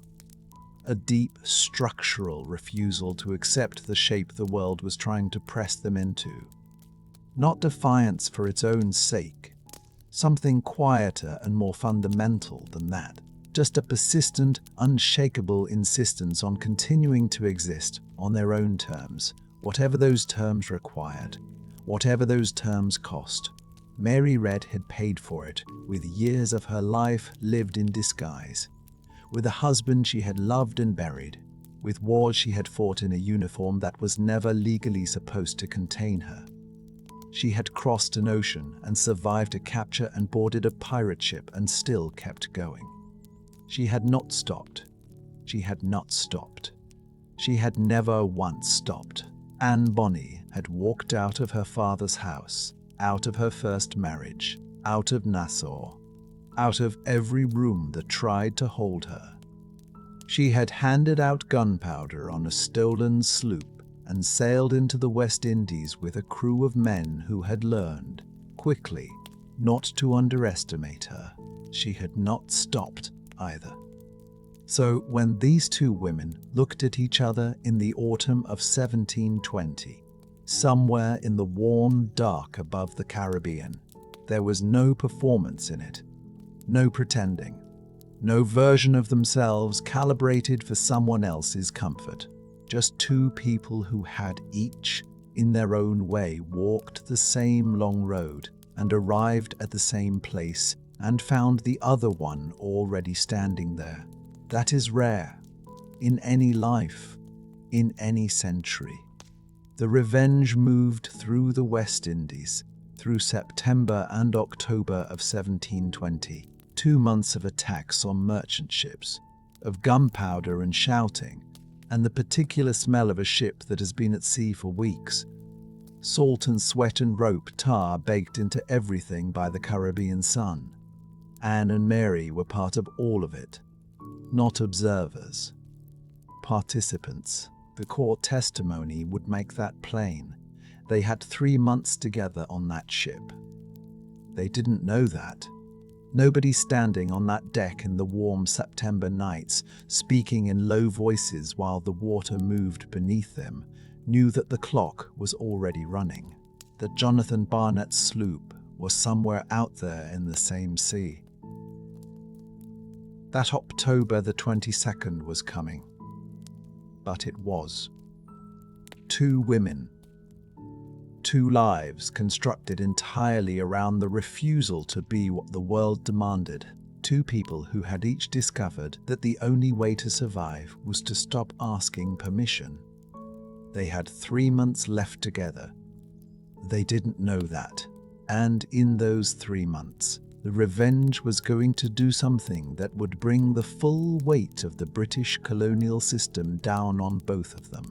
Because Calico Jack, the man Anne had chosen over everything, was about to make the worst decision of his life. For 3 months, in the summer and autumn of 1720, Anne Bonny was free in a way she had never been before and would never be again. The Revenge was small, a sloop, a single-masted vessel built for speed rather than power. Her hull low in the water, and her sail wide enough to catch every breath of Caribbean wind. But she was theirs in every way that mattered. Anne had chosen to be on her. She worked her. She fought from her. And in those 3 months, she and Calico Jack and their small crew haunted the Jamaican coast in a way that made the colonial authorities angrier with every passing week. Picture the deck in the early morning, the sun not yet fully up, the water still dark, the air carrying that particular Caribbean smell of salt and warm wood, and the ghost of last night's cook fire. the crew moving to their stations, bare feet on planking, the rigging humming in the trade wind. This was the rhythm of their days, not the glamorous chaos of legend. Work. Constant, physical, demanding work. Hauling lines, reading the horizon. Watching the coast of Jamaica slide past to the south, green and gold in the early light, close enough to see, but not to touch. They were operating in familiar waters, the northern and western coasts of Jamaica, the channels between the islands, the shallow bays where merchant vessels sheltered and fishing boats worked their nets. Calico Jack knew this territory. He had sailed it before, and the Revenge, light and quick, could run down almost anything she chose to chase. The targets were not warships. They were never warships. They were small vessels, fishing canoes, merchant sloops carrying sugar and rum and dry goods between the island ports, the ordinary commercial traffic of a colonial economy moving slowly through warm water. In August and September of 1720, the Revenge took several such vessels off the Jamaican coast, a fishing boat here, a merchant sloop there. The crew would come alongside fast, the threat of violence usually enough to end any resistance before it began. They took what they could use: provisions, rope, tackle, whatever the captured vessel was carrying that had value. The sailors they encountered would remember what they saw. Some of them would say so later in court. They would describe a crew that included 2 women. They would describe Anne specifically, not as a passenger, not as someone standing back while the men worked. They described a woman with a weapon in her hand, active in the taking of prizes, treated by the rest of the crew as one of their own. No special consideration, no separation. She was there in the middle of it, the same as anyone else on that deck. That detail matters. It is easy, from a distance of 3 centuries, to romanticize what this life actually was. The reality was physical and brutal and exhausting. Boarding a vessel at sea means climbing, jumping, fighting for footing on a moving deck while the person on the other side of you is terrified and possibly armed. The smell of gunpowder is sharp and acrid in the back of the throat. The sound of a crew in full alarm is not heroic. It is chaos, shouting, the crack of wood and the scrape of metal. Anne Bonny was in that, every time. The witnesses said so. Mary Read was there too. Both women, moving through the same chaos, doing the same work, taking the same risks. Whatever had passed between them in those early weeks had settled into something practical and solid. They trusted each other. On a small vessel where your life depends on the person beside you, trust is not a feeling. It is a calculation made every single day. Governor Nicholas Laws of Jamaica had been watching the Revenge for weeks. He was not a patient man, and he was not inclined to be lenient with pirates operating this close to his coastline. The year 1720 was already a difficult one for colonial order in the Caribbean. The crackdown that Woodes Rogers had begun in Nassau was spreading. Governors throughout the region were under pressure from London to clear the sea lanes and make the Caribbean safe for commerce. Every merchant vessel taken, every fishing boat robbed, was a direct challenge to Laws's authority and a direct cost to the merchants who paid taxes and expected protection in return. Calico Jack had been operating under a kind of informal tolerance that was now running out. He had no letter of marque. He had no commission. He was a pirate in the clearest legal sense of the word, and every week he stayed at sea was another week that made Laws look weak. So Laws did what governors do. He commissioned someone to solve the problem. The man he chose was Jonathan Barnett, a privateer, a hunter, someone who knew these waters well as Calico Jack did. and who had every legal and financial incentive to bring the Revenge in. Barnett began his search. Somewhere out in that same warm Caribbean, another vessel was now moving through the same channels, reading the same horizon, looking for the same sloop. The Revenge did not slow down. Through September and into October, the raids continued. More vessels taken off the Jamaican coast, more sailors who would later stand in a Kingston courtroom and describe what they had seen. The crew was small, perhaps a dozen men plus the 2 women, but they were effective.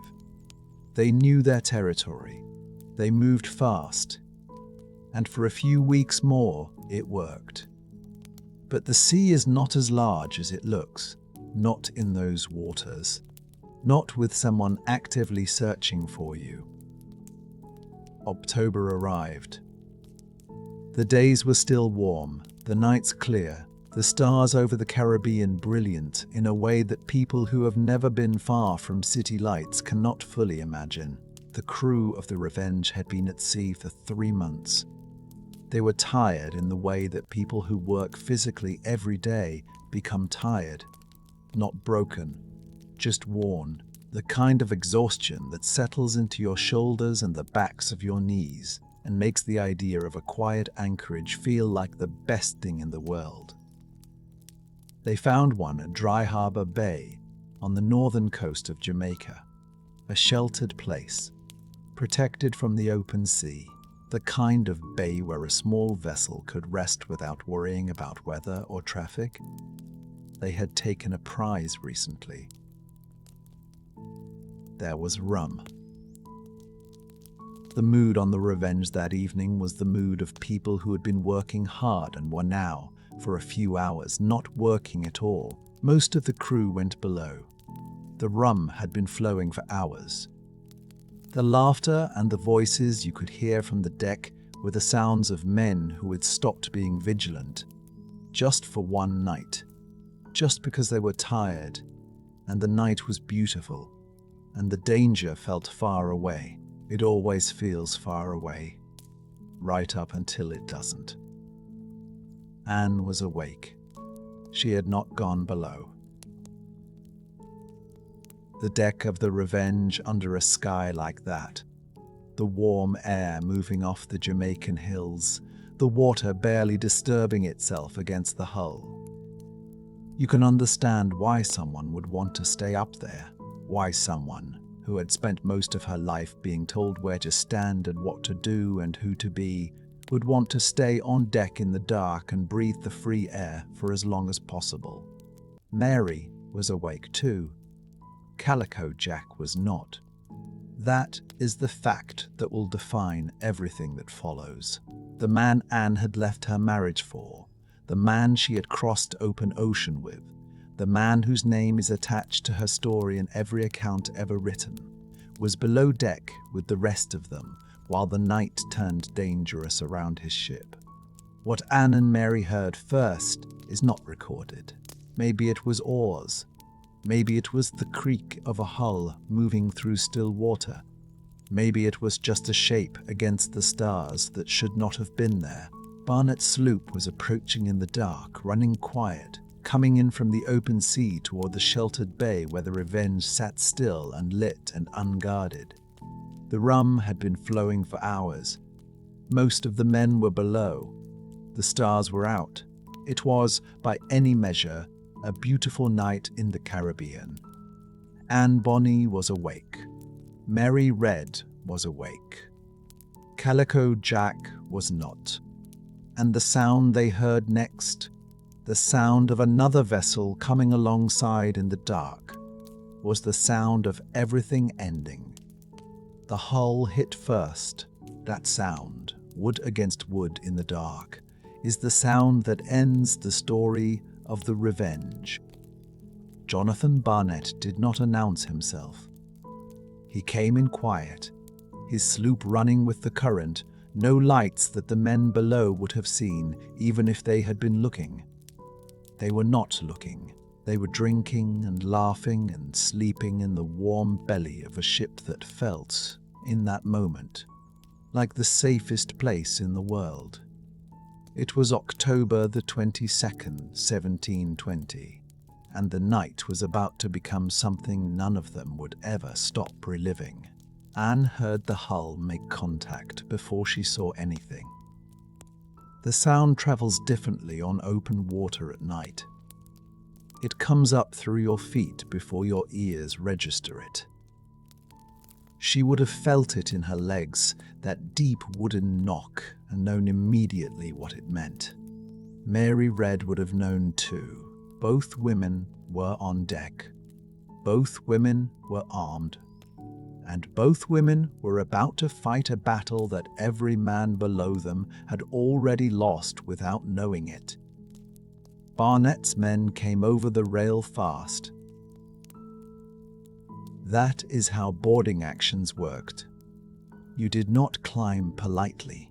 You threw grappling hooks and you pulled the vessels together, and you came over in a rush screaming because noise was a weapon and surprise was everything. The smell of gunpowder filled the air almost immediately. A blunderbuss fired somewhere in the dark, the flash of it briefly lighting the deck, and then the shouting swallowed everything. Anne and Mary fought back. This is not legend. This is court testimony, recorded and preserved, spoken by witnesses under oath in a Jamaican Admiralty court.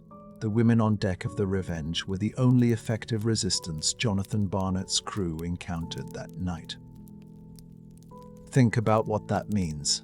A trained, armed, prepared crew of privateers came aboard a pirate vessel, and the only people willing to meet them with weapons were two women who had not been given a single reason by the world to fight for anything and had fought for everything anyway. The men below did not come up. This is the part that must have felt, even as it was happening, like a kind of verdict. Anne went to the hatch. The accounts say she screamed down into the darkness below, into the smell of rum and sweat and sleeping men, and what she said was this: "Come up and fight like men, or she would kill them herself." Those words, or something very close to them, entered the historical record through the trial testimony. She meant it. Nobody who had watched Anne Bonny live her life for the previous decade would have doubted for a single moment that she meant it. They did not come up. One of them, drunk and frightened and useless, tried to fire a weapon up through the hatch rather than climb through it. The ball wounded several of the crew. Anne's own crew, the men she had sailed with, eaten with, trusted with her life on open water. In the moment of crisis, they became a danger to the people trying to save them. Mary Read, by some accounts, was so furious she fired into the hold herself. Whether that is precisely accurate or a detail that sharpened in the retelling, the fury behind it rings completely true. These were women who had chosen the hardest possible life and had done so with their eyes open and their hands steady. And the men they had chosen it alongside could not lift themselves off the floor. Barnett's crew overwhelmed the deck. There were too many of them, and there were only two people fighting back, and the math of that is simple and brutal. Anne and Mary were not captured because they gave up. They were captured because the fight was already over before it started, lost below decks in a haze of rum while the stars watched and the warm Caribbean air moved quietly over everything.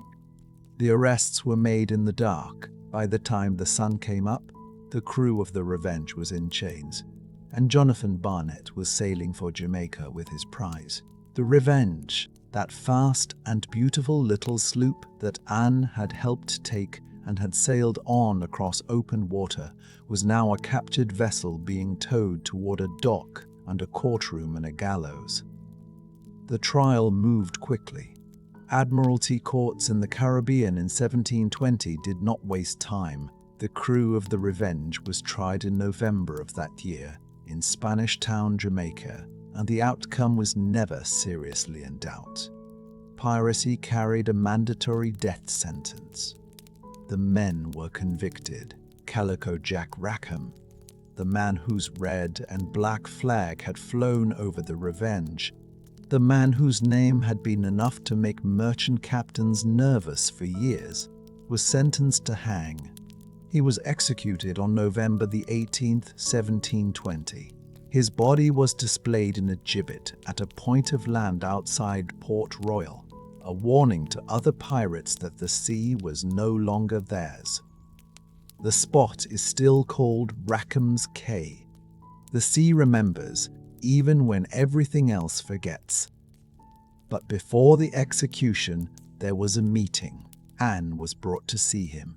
The details of exactly how and where are thin, but the words that came from that meeting have survived 3 centuries because they are the kind of words you do not forget. She stood before the man she had left everything for, the man she had walked away from a legal marriage and a safe life, and a father who loved her to follow onto open water. The man whose name is bound to hers in every history ever written. She looked at him, and she said, "I am sorry, but if you had fought like a man, you need not have been hanged like a dog." Let that land for a moment. This was not cruelty for its own sake. Anne Bonny had loved John Rackham. She had burned her father's world for him. She had pronned her father's world for him. She had crossed open ocean with him. She had stood on the deck of his ship in the dark while Barnett's crew came over the rail, and she had fought and she had screamed for him to come up and meet the moment, and he had not come. The man in the cell before her was not the man she had chosen. The man she had chosen would have been on deck. The man she had chosen would have had a weapon in his hand. The man she had chosen would have met the night with the same fury she had brought to it herself. This man had not done that.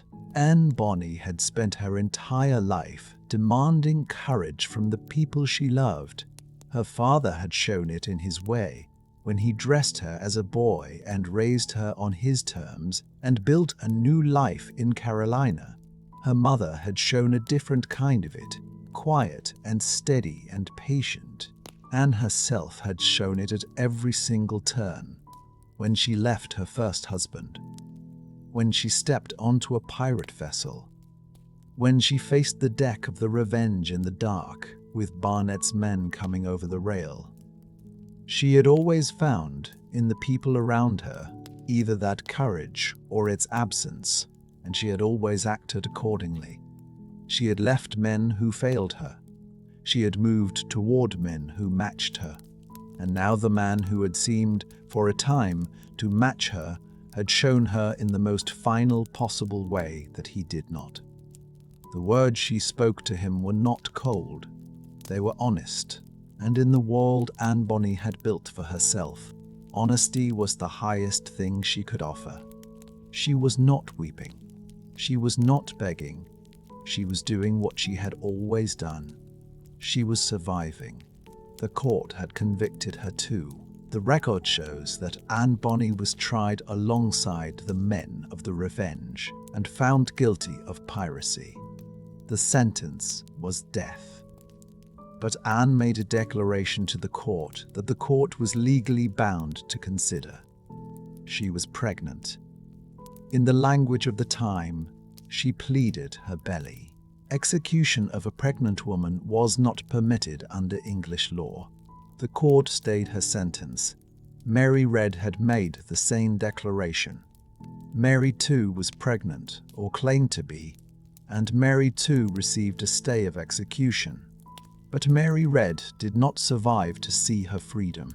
She died in prison, likely of fever, sometime in 1721.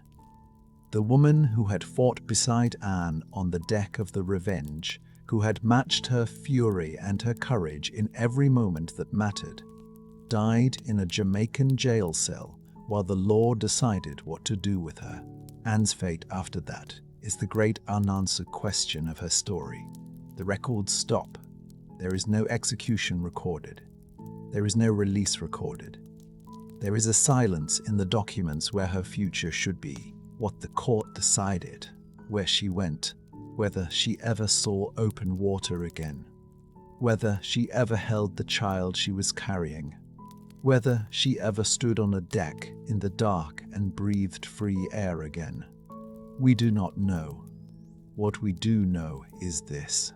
On the night of October the 22nd into October the 23rd, 1720, on a quiet bay off the coast of Jamaica, with the stars out and the water still and the air warm and sweet off the hills, two women fought for their lives while the men around them slept. One of those women had started life as the illegitimate daughter of an Irish lawyer in Cork.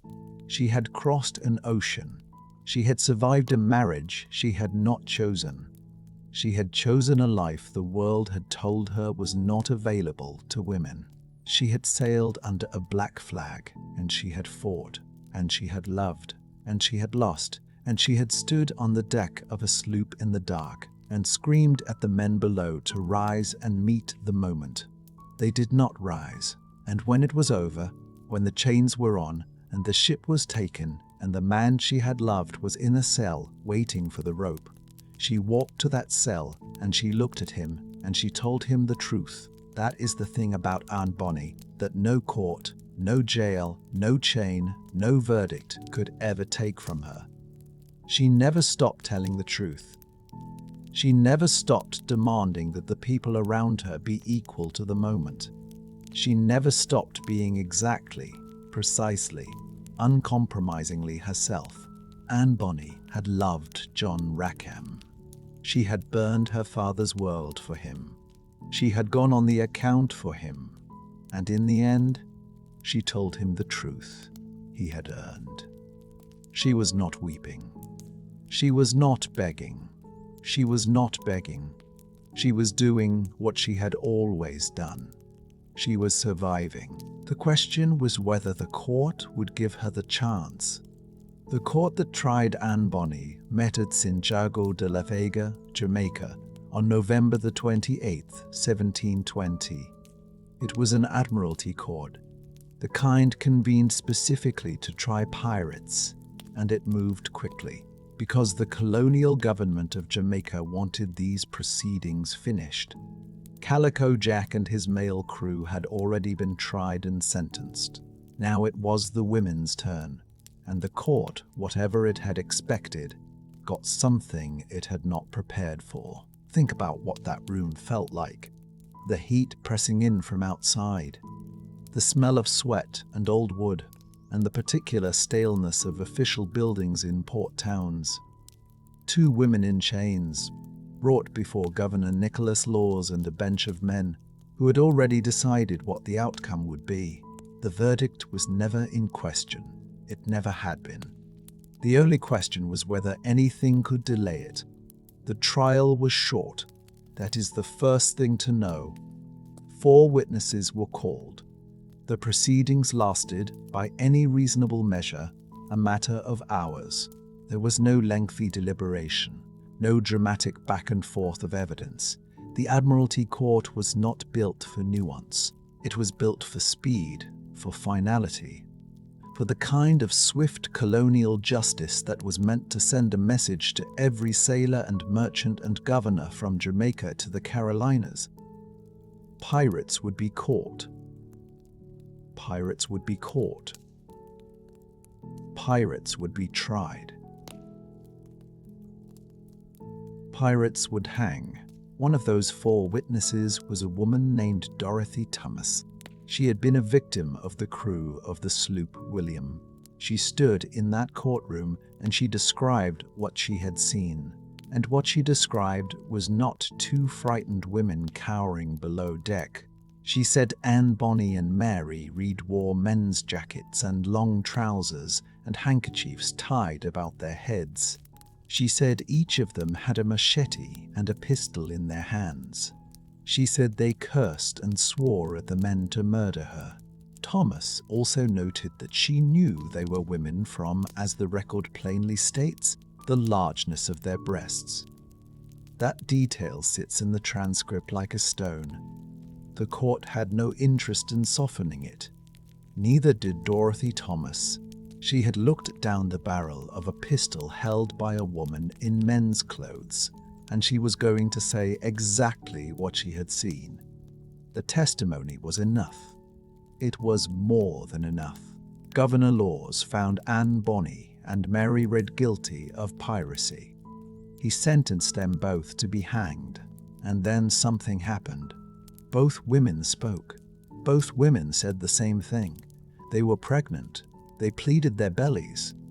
Pleading the belly was a real legal mechanism in English common law, not a trick, not an invention, a recognized procedure with specific steps and a specific outcome. If a woman condemned to death claimed pregnancy, the court was required to convene a jury of matrons, local women summoned to examine her and determine whether the claim was true. If the jury confirmed the pregnancy, the execution was stayed, not cancelled. Stayed. The law did not want to hang an unborn child for the crimes of its mother. That was the logic. Cold and procedural and oddly specific but real. The jury of matrons was convened. Both pregnancies were confirmed. Both death sentences were suspended. Sit with that for a moment. Two women who had just been condemned to death in a room designed to produce death sentences walked out of that room alive. Not free. Alive. There is a difference, and in 1720, in a Jamaican jail with the rope already measured, that difference was everything. Now, here is what the record does not tell you.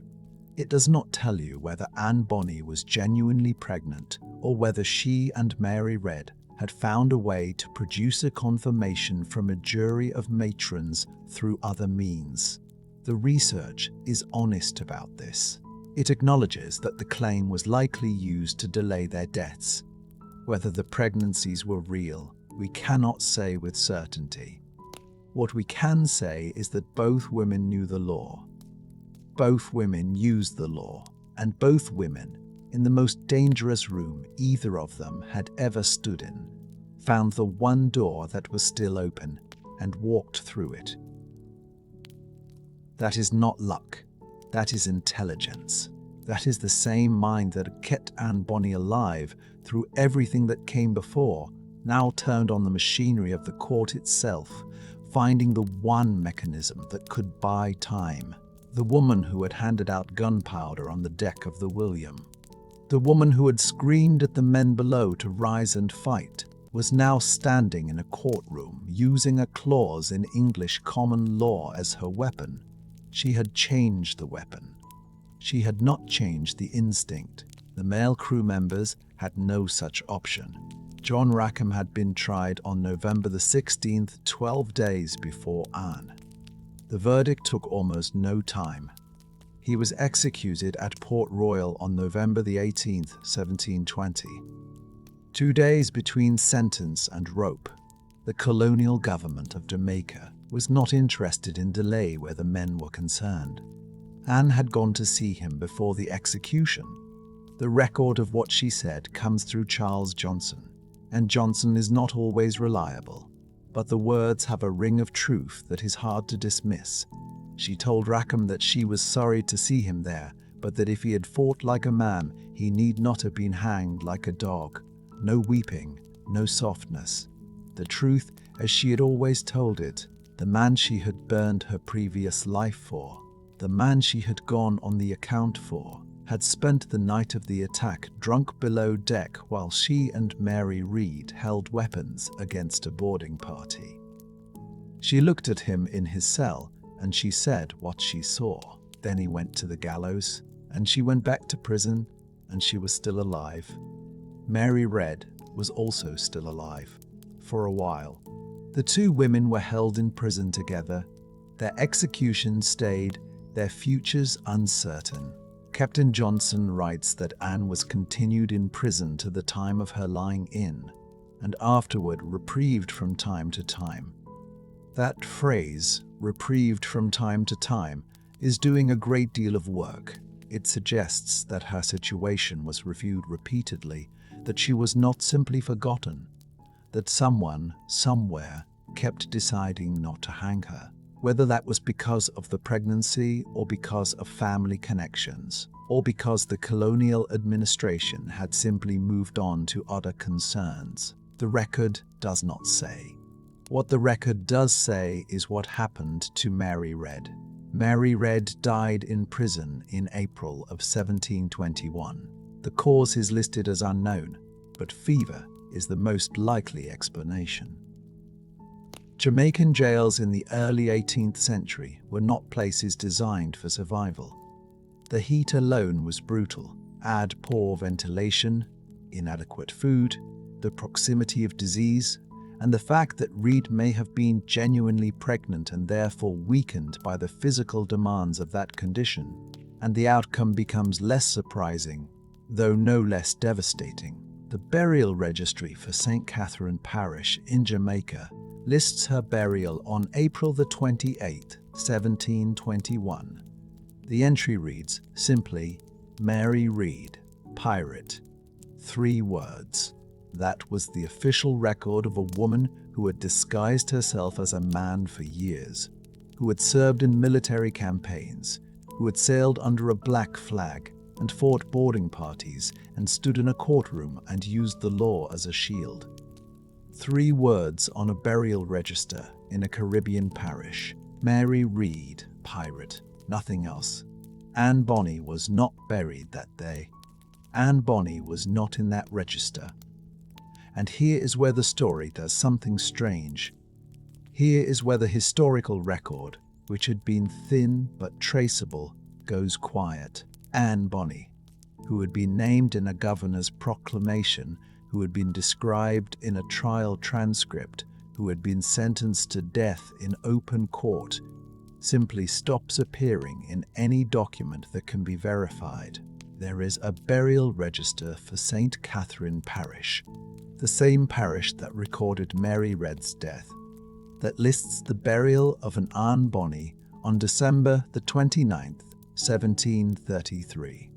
No family listed, no marker, no tombstone, an unmarked grave, a plain entry, a woman buried without ceremony or record of who she had been. If that is her, and the research suggests it may be, then Anne Bonny lived for more than a decade after the trial. She lived quietly in Jamaica, in the same parish where she had been condemned. She lived a nondescript life, the record says. After her piracy career ended, the woman who had once been named in a government proclamation alongside Calico Jack died without a stone to mark her name. But that burial is not confirmed. It cannot be confirmed. The name matches. The location matches. The timing is possible. Nothing more can be said with certainty. Other theories exist. Claims that she was freed by family intervention, that she moved to the American colonies, that she lived until 1782.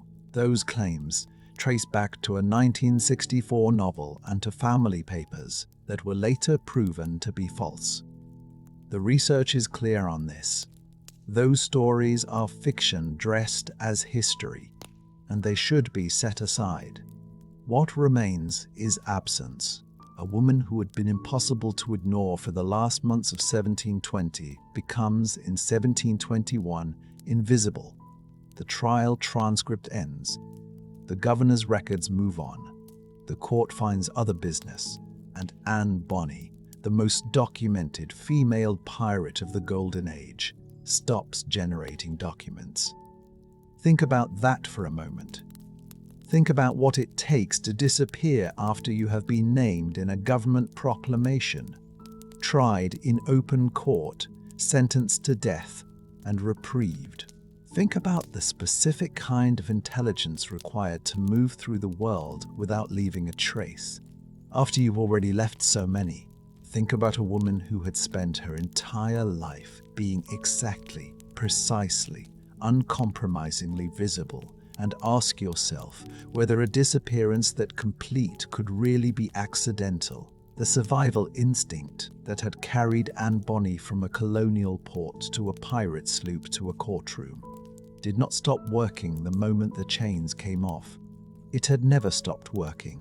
Every choice she had made, from the moment she first stepped onto a ship, had been a choice made by someone who understood that the world was dangerous and that the only reliable protection was the ability to read a situation faster than the situation could read you.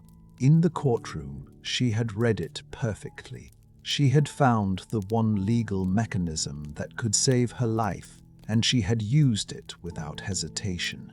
And then, when the court released her, when the reprieve became something more permanent, when the world stopped actively hunting her, she did what the most dangerous and intelligent people sometimes do.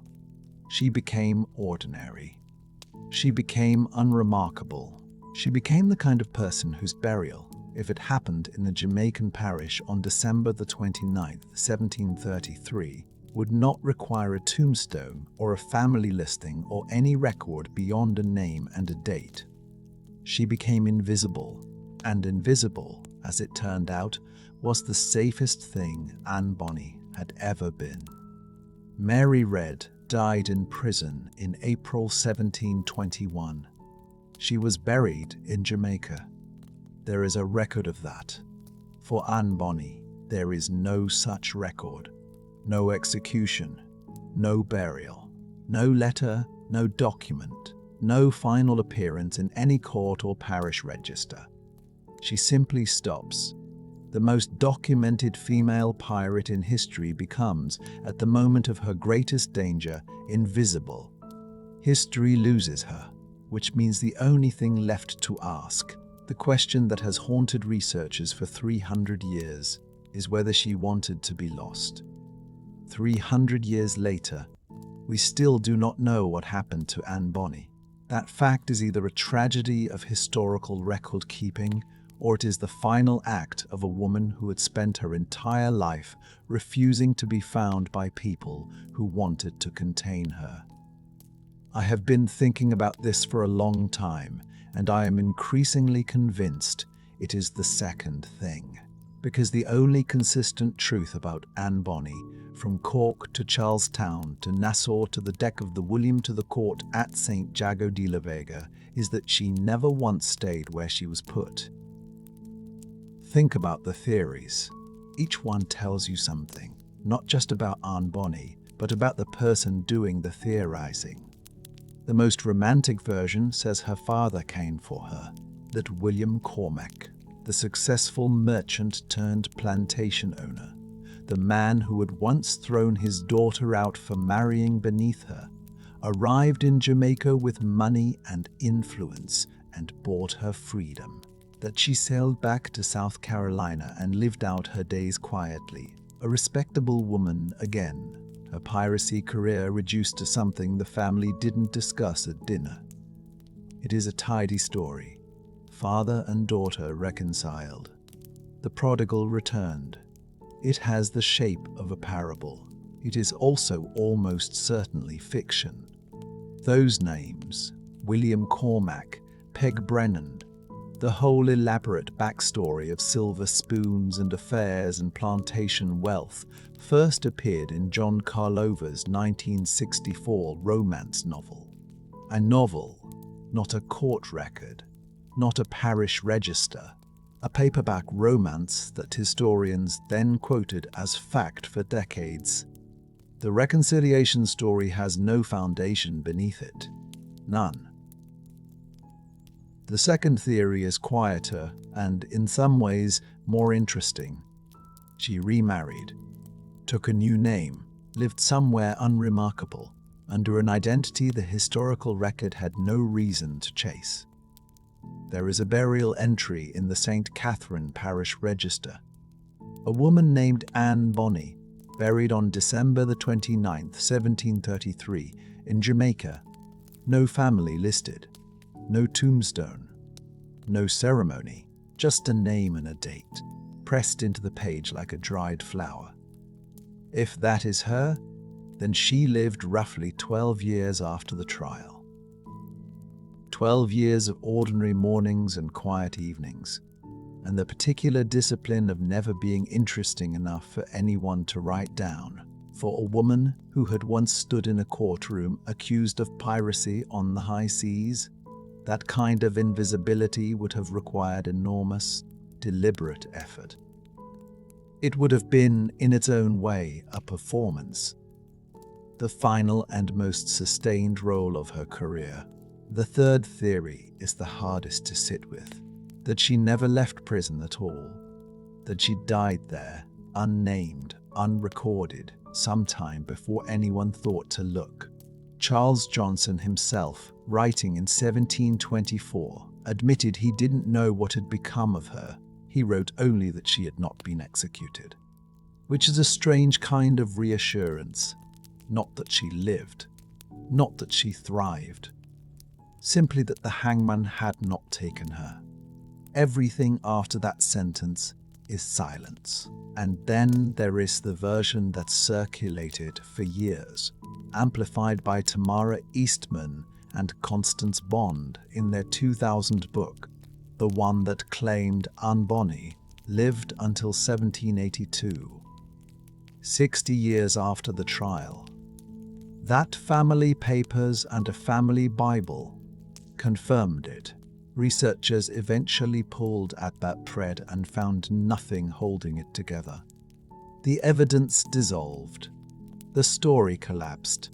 Someone had wanted her to have a long and peaceful life and had built that life out of wishful thinking and paperwork that could not survive scrutiny. What all of these theories share is the impulse to resolve her, to give her an ending that satisfies. The romantic version gives her redemption. The remarriage version gives her peace. The prison version gives her tragedy.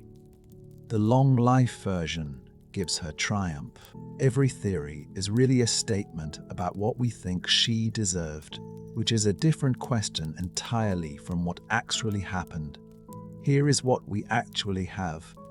We have 61 days of documented piracy. We have a proclamation issued by Governor Woodes Rogers on September the 5th, 1720, naming her specifically.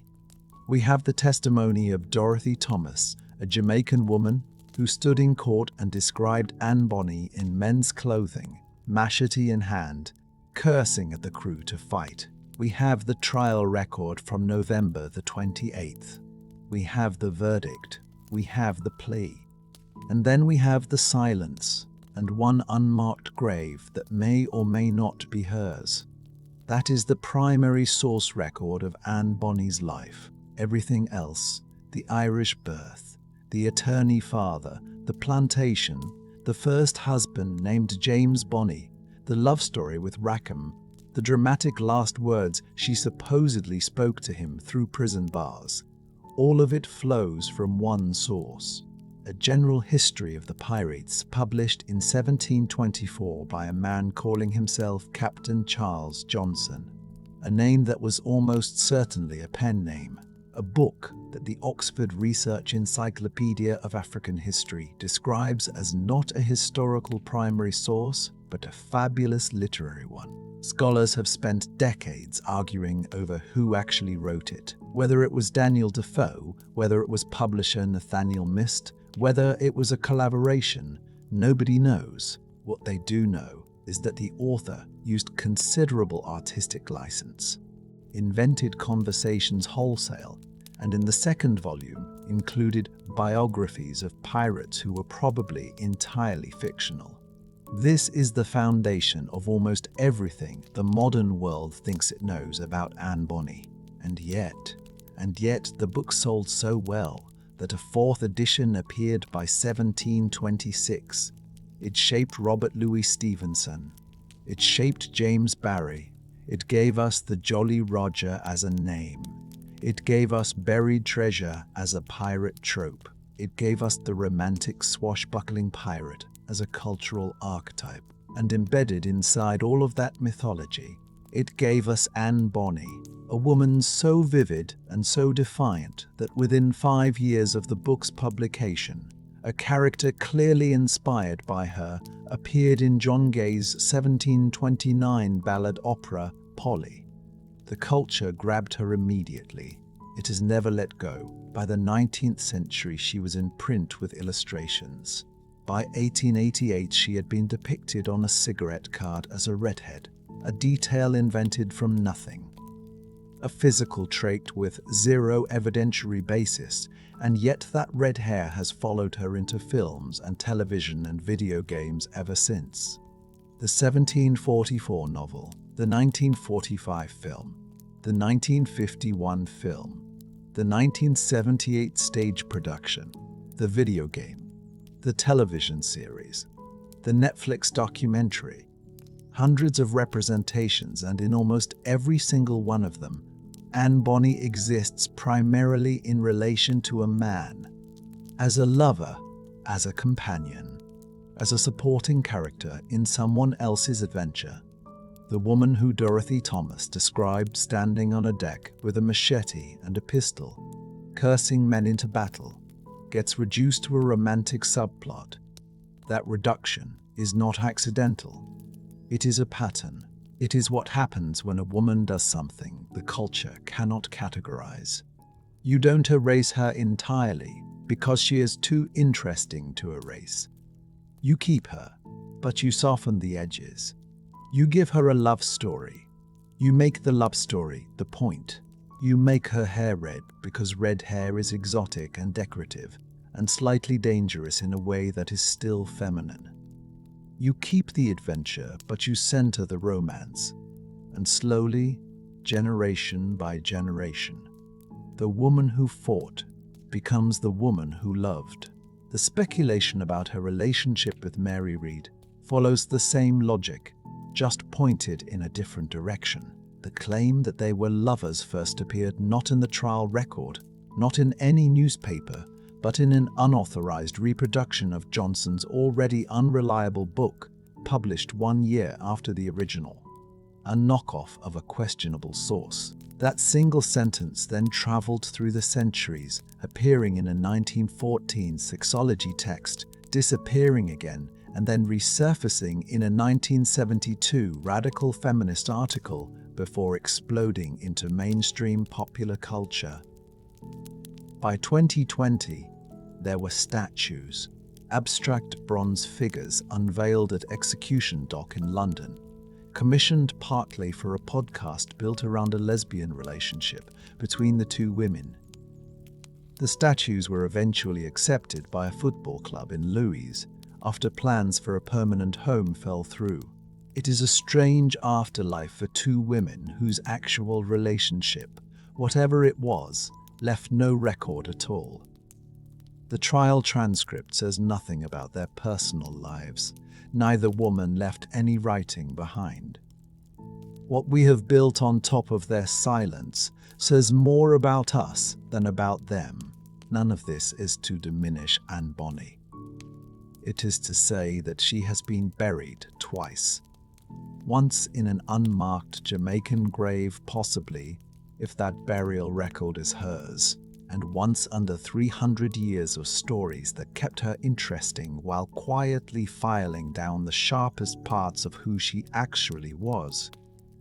What she actually was this: a woman who lived in an era when women in the colonial Atlantic world had almost no legal existence, who operated for 61 days as a full crew member on a pirate sloop, distributing gunpowder in the heat of raids, wearing men's clothing, carrying weapons, who stood trial in a colonial court and was described by a witness as fighting with a machete and a pistol and cursing the men around her into action, who then, when the court pronounced the sentence of death, deployed the one legal mechanism available to her with perfect precision and survived, who then, when the world released her, vanished so completely that 300 years of research have not been able to find her with any certainty. That is not a footnote. That is a life of extraordinary, sustained, clear-eyed defiance, every single stage of it, from the moment she first refused the role assigned to her, to the moment she walked out of that courtroom and into whatever came next, was a choice made by someone who looked at the structures around her and decided they did not apply. The court noted, in its dry official language, that the two women fought with more courage than any man on the ship. They wrote it down. They couldn't help themselves. It was too remarkable not to record. And then the world moved on and called her a footnote. But a footnote is just a truth that didn't make the headline. Anne Bonny was the headline. She was always the headline. We just had to be willing to look down at the bottom of the page.